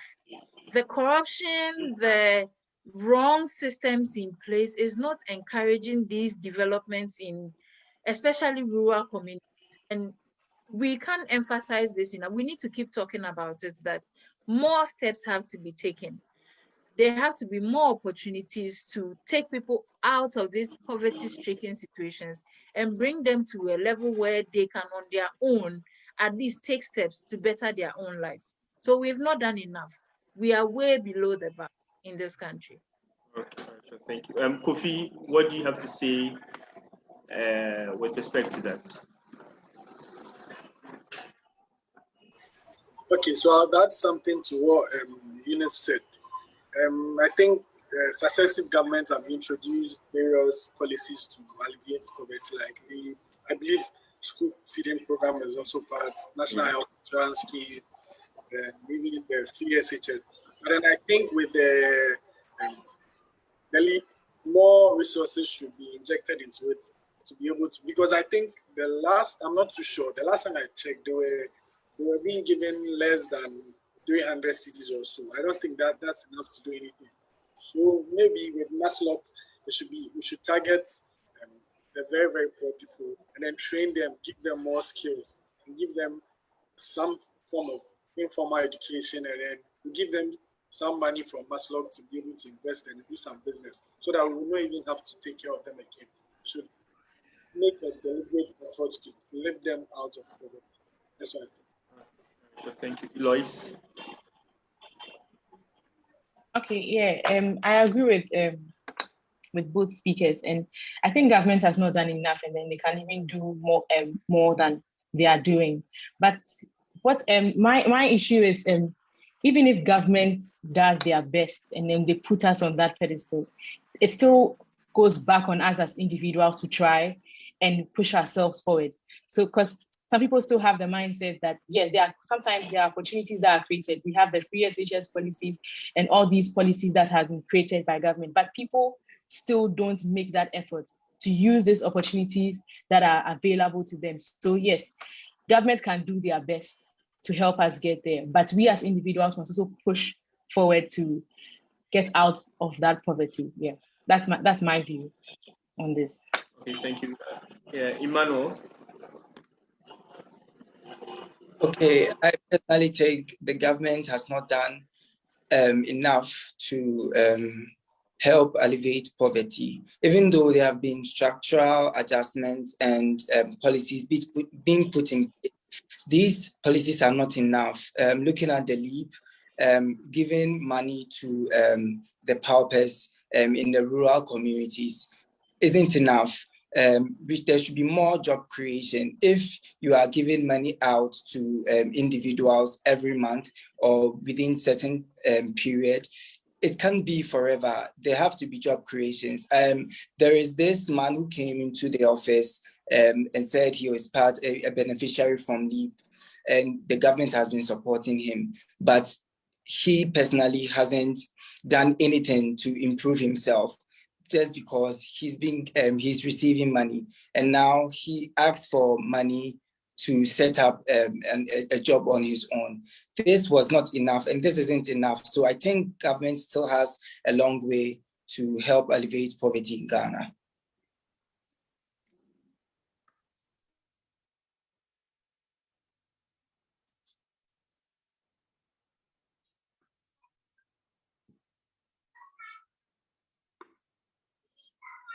I think that Jason is off.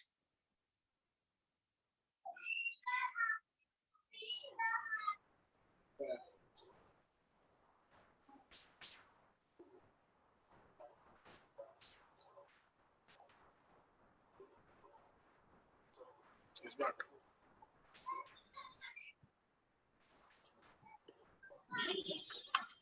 Okay, hello everyone. Sorry about that. Okay. All right. Yes. And please, can everyone hear me?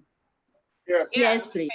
Okay, Yes, we yeah. can. I had Yes, a we bit can. of a so yes, for our last question, I would want to find out. I haven't said anything. Okay, sorry, haven't said- Franca, yes. And you are You not can go going ahead for us then. Okay. Okay, so all of you, the government. Okay, all right. I also believe that government hasn't done enough in as much as they have introduced some livelihood elevation programs, but then I believe that they are not sustainable. Also, when we talk about poverty, it's not just about what somebody gets, the training. There are other things that also contribute to this. So when you take some communities that do not even have access to roads, but then in these communities, they are farmers, they have foods there that need to get to town. And they do not have access to good roads to even transport their foods from these hamlets and villages onto the bigger communities. Then what happened to them? They are still in poverty. Some of them do not even have access to light. Some of them do not have access to potable water, safe water. They do not have access to it. I happen to go to communities that have fruits that I haven't seen some on the Ghanaian market before. They harvest a lot of them, but are not able to get it into town. So the government doesn't just have to continue with this elevation program, but then also look at certain amenities that can aid in getting us out of poverty. I believe this can also help us to get out of where we are now. Thank you. Okay, thank you very much, Franca. So we'll take the last question, which would have to do with what sustainable livelihood opportunities we can provide for poor people. So I think, Paulina, you could start for us.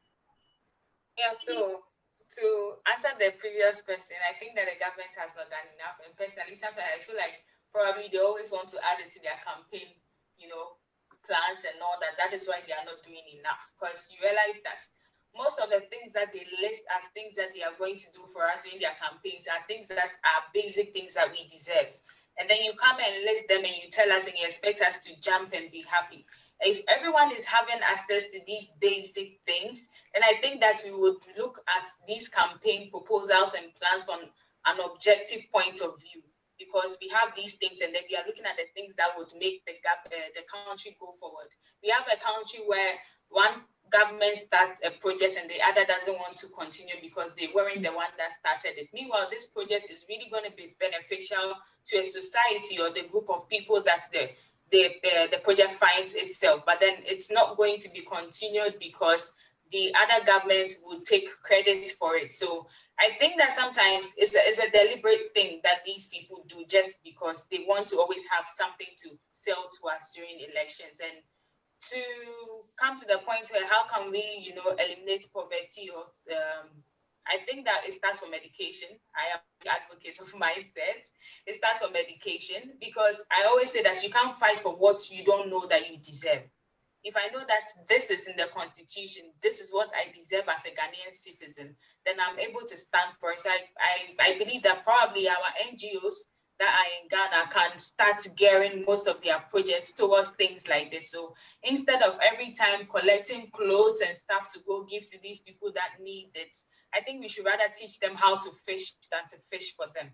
So we should start from, aside giving them stuff, educating them to know that this is what you deserve. And I really like what one community did. I have forgotten their name, but during the election, they all said they were not going to vote, because when the government came into power that 4 years, they did nothing for them. And that was a strong action, So if every community is able to stand for themselves and say that this 4 years, we are not voting for you because you did nothing, then I think they are going to sit up. And it all boils down to education. I believe that someone educated them. That action started from one person and they all decided to join. And even when you look at the trends when it comes to electing our members of parliament from our last election, you realize that the mindsets of people is changing. We are getting there gradually. So if we elect you, you come and you do nothing, we sack you, we bring someone else who is going to do the job for us, because it's not something that you are doing as a favor for us. It's something that we deserve and we are entitled to as citizens of the country. Okay, thank you very much, Paulina. Deladem. I think one other thing that can be done is providing basic amenities. And one thing I'm advocating for is, for instance, sanitary products for girls in schools, especially in rural communities, because if they don't have access to some of these things, they don't even get to go to school in the first place. And if they don't get the education they need, we can't have them empowered the way we want them to be empowered and placed in positions of power and authority. So I will advocate that for some of these basic amenities, if government can take steps, take off the tax on sanitary products. Do not tax our periods. That's one thing I'm pushing for, and I think that we should all advocate for it. They should take the tax off sanitary products. And then also provide basic things for basic communities that need water, potable water, roads, clinics, schools. It shouldn't be a struggle for a child to get quality health care wherever he or she is. It shouldn't be a difficulty for me to go and have my child based on the community I live in. People should have access to some of these basic amenities. Healthcare, quality healthcare, access to food, access to roads, access to electricity. When we have these basic amenities, it's easy to take off and go into developing. But if you don't have them, you now have to struggle. Like I plant 20 acres of tomato and the road is so bad, by the time my produce gets to the market, it's rotten. I will be poor forever because the basic thing I need to succeed is not even there. And I can't go and construct the road on my own. Government has to take steps to make sure some of these things are provided. When they are there, it makes it easier to build on and develop on our own and come out of this poverty situation. Thank you very much. Kofi, could we please hear from you? Okay, so I'll look at it from the job point of view. I think the government should, in order to alleviate poverty, we should create more jobs, and also we should give incentives to businesses, maybe give them some tax holidays, or also give incentives to those who create jobs in some parts of the country, maybe in the rural areas. And also, I think we should give them credit facilities. Maybe we should inject some capital into them in order to expand and employ more people, in order to reduce the poverty rate. Thank you.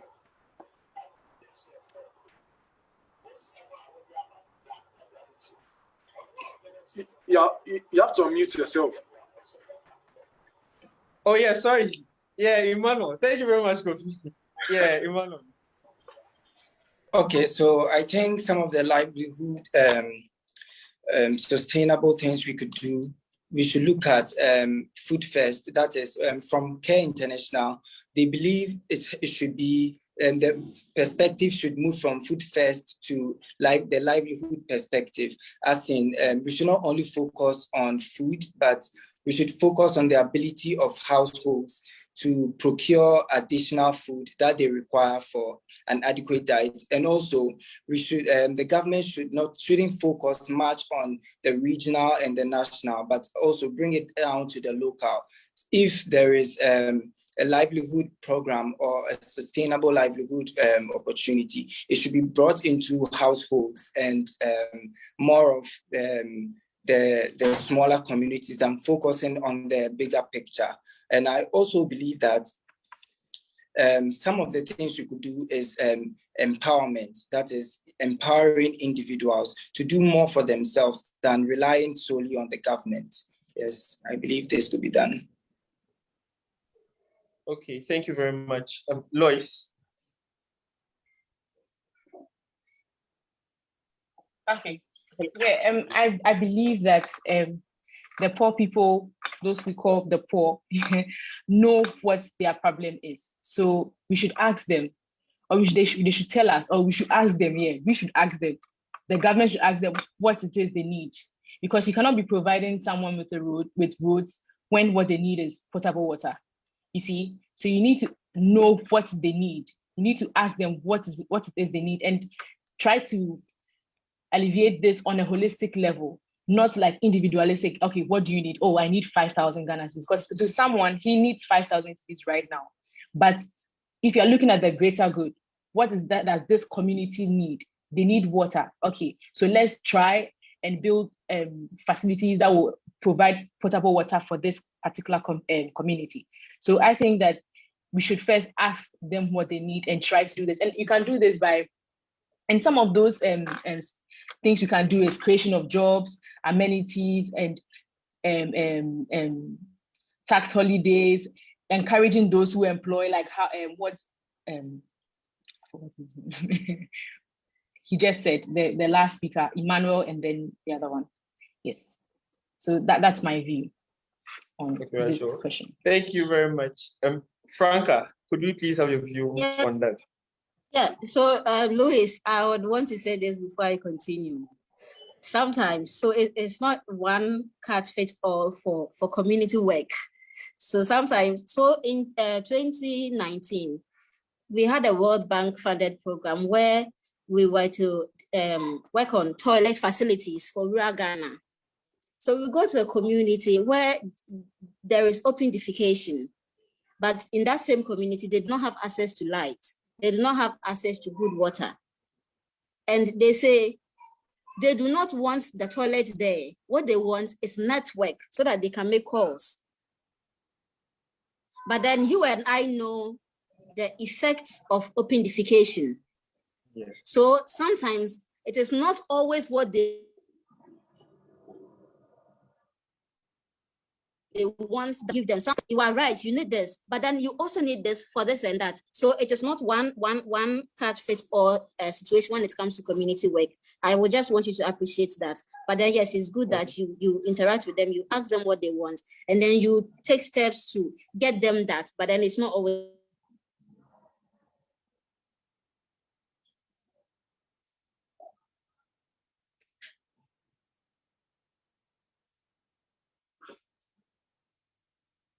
the case. So yes, that is if they're able to get these basic amenities, I think that all of us would achieve the gender inequality that we are all looking for.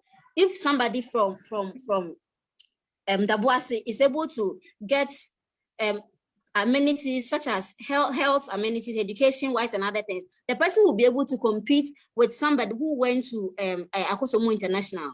And this is what we aim at the end of the day. So yes, government needs to put in all this, and also look at employment. Government needs to let those who are of age go on retirement so that fresh brains can come in and also help with the economy of Ghana. And this is something that government really needs to work hard to take out all these 60-year-olds, these old men, this old people's club, take them out, bring in the new ones, because I think that sometimes we underestimate the youth a lot. There are so many people with brilliant ideas, but then they are not given the chance. Others who try to make it, the system is set in such a way that they fail along the way. So they bring out brilliant ideas, but then we don't have access to good loan facilities that they can take on their ideas to the next level. We don't have that. So in as much as the young man or young woman has that brilliant idea and would want to work to achieve that, with the hope that he will also work towards achieving, taking Ghana from that poverty level to a certain level. They don't, because the system is set to fail us. Also, like the last said, taxes on pads, on pads. We have been working on this since 2017. We have been working on this since 2017. There is this lady, Juliana, in the previous government, she tried everything she could, got access to the gender ministry, but then still, it seems that government would want us to do another thing, and we will do it to get that off. And I think that since that is not done, provide school children with pads. Provide school children with pads. If you're able to provide school children with pads, girls will be able to stay in school because they have healthy, they are healthy during that time of the month. And they will be able to compete in whatever that it is that the boys are competing of in school. So that is it. Thank you. Okay, all right, sure. Thank you very much. So I would like to take last words from each and every one in the form of recommendations or suggestions as to moving forward what we can do better in society so that we would all enjoy the equal rights that we are supposed to. So please, Franca, if you could go for us first, and then we'll move in that order.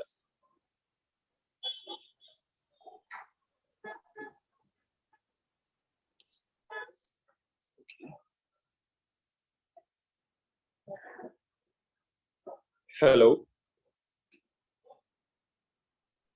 Hello. Yes, I think, is she, Franca, did you hear me? Hello, yes, I heard you. Please, did you ask a question? Yes, I was saying that as last words, if you could give us recommendations or suggestions moving forward, how we can bridge the inequalities that exist in society so that we can all stand on the same ground when it comes to opportunities that we enjoy in society. Okay. All right. Permit that my video is off. I'm having challenges here. So yes, gender equality is going to be achieved, whether we like it or not. Is going to be achieved. So I invite all of us to join this table, because that is where history is going. So I invite all of us to join in the conversation. Again, I would also call on men, because we cannot do this alone. Men need to join the fight for gender equality, because if we are able to get equal access to opportunities and everything, I think that we are going to have a better Ghana, where we find ourselves in better opportunities, and also our economy is going to grow. Also, about employment, attitude towards work. I think that I didn't talk about that because Madam Employment tackled them.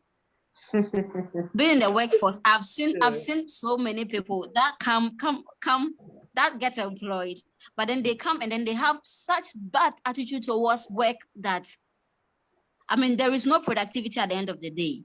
So in as much as we are going to school, I encourage people that if you are in school, try as much and then join other clubs, join other things, like do something for yourself, gain experience. That way, when you come out of school, it is not just the book knowledge that you are spewing to an interview committee or whatever, but then you are able to say something. Let me give an example. When we finished school, there were 3 people that got first class. There was an opportunity at Winneba University. And then those who applied, one of them got second class lower. When the results came out, he got the job, but the lady who got first class didn't. And I asked, let me give Kofi, how did you do this? Because, and let me give Amma. Amma is this. We all know that this is what she's able to accomplish. Then he said he doesn't understand how he got it. So I got in touch with one of the professors. And then he told me that when this person came, this is what she was on about. And then these are all theories. They don't need them.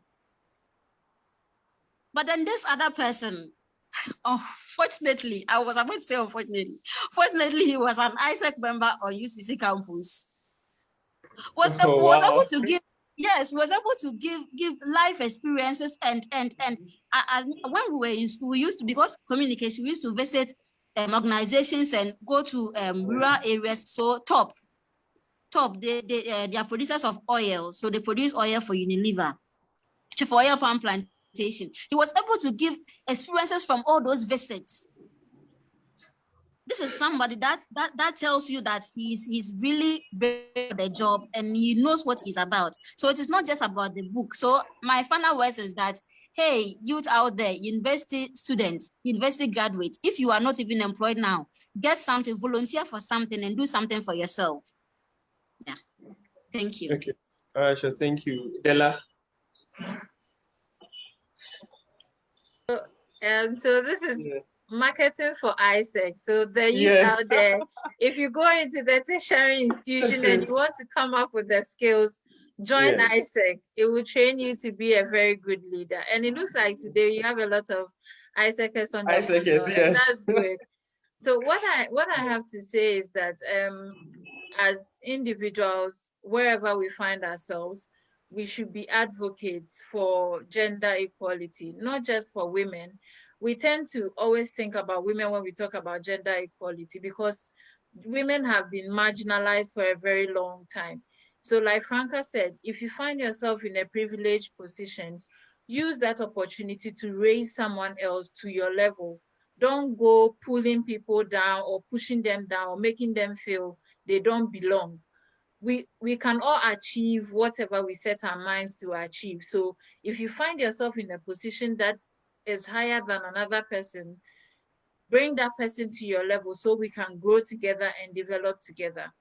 And then also, as people in a privileged position, I would say that because at least now we are educated than others, we should try and use our education to make a case for those who don't have what we have.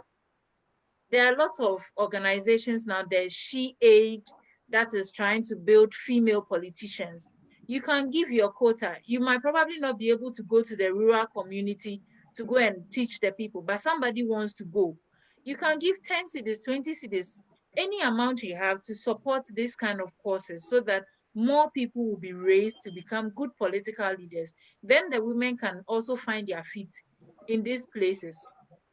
The other thing is that I want to talk to those who are in the government sector, that don't give up the fight, keep pushing, because we've come far and we can go further than we are now. So let's keep pushing, let's keep bringing the fight to the doorsteps, and then make sure that our voices are heard. And then finally, to the listeners, don't allow anybody to tell you you can't achieve what you want to achieve. The sky is never a limit. Break the glass, exceed the limit, push yourself. Once you have the heart to achieve it, you can achieve it. So go for whatever you want to go for and don't allow anybody to run you down. Thank you. Okay, thank you. Paulina? Yeah, so I think that majority has been said. And one thing that I would also say to the women that as we are advocating for, women to be given the opportunity and all that, when you get the opportunity to be placed in a higher position or up there, you should work hard enough to, create the opportunity for other people coming, so that it doesn't become a stigma that, oh, we gave this and that the opportunity and they didn't take advantage of it. So when you get the chance, make sure you work harder, so it would create a pathway for our younger ones that are upcoming. And then when it comes to the issue of youth unemployment, one thing I would say to people or the young ones is that I believe that everything starts from your mindset, and I would advocate that, especially with the people that have that kind of entitled mentality, like, you need to start from somewhere. You need to learn. You don't wake up one day and become a master. And so I would advocate that they invest their energies, their time, and their resources into the right things. Like, they should set their priorities straight and know what they are going after.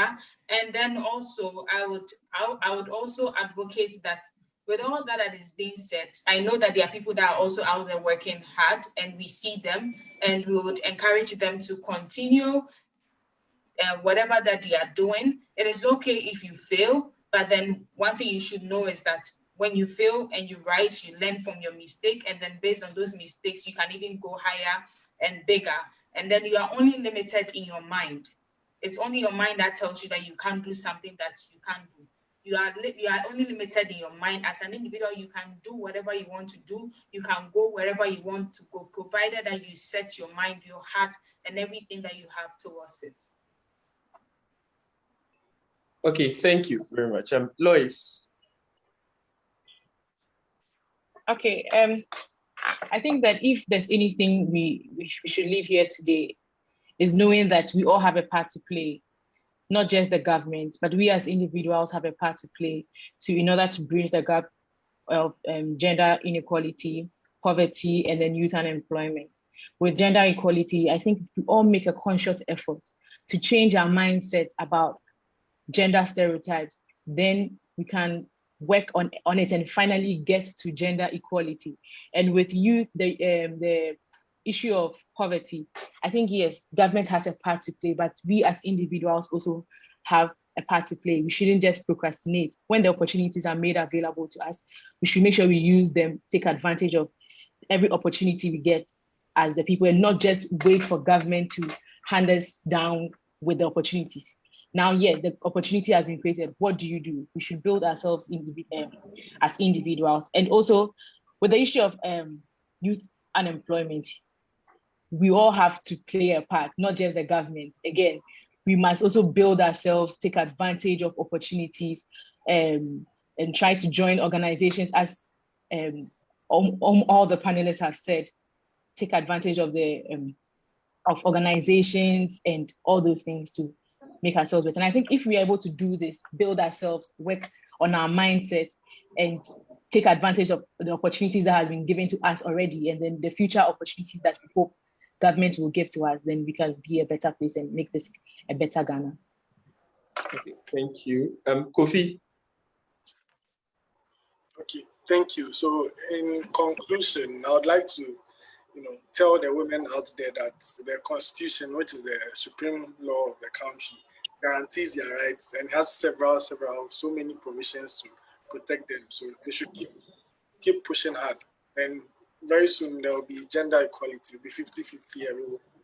And then with the issue of youth unemployment, I would also like to say, if any government official is listening, that there should be a more conscious effort to promote or reduce youth unemployment. That's by way of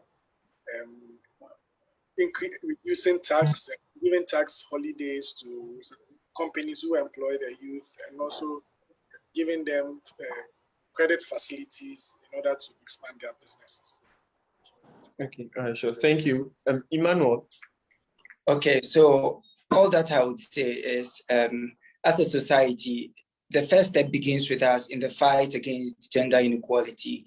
As citizens, we should know that if women's rights are achieved, all rights is achieved.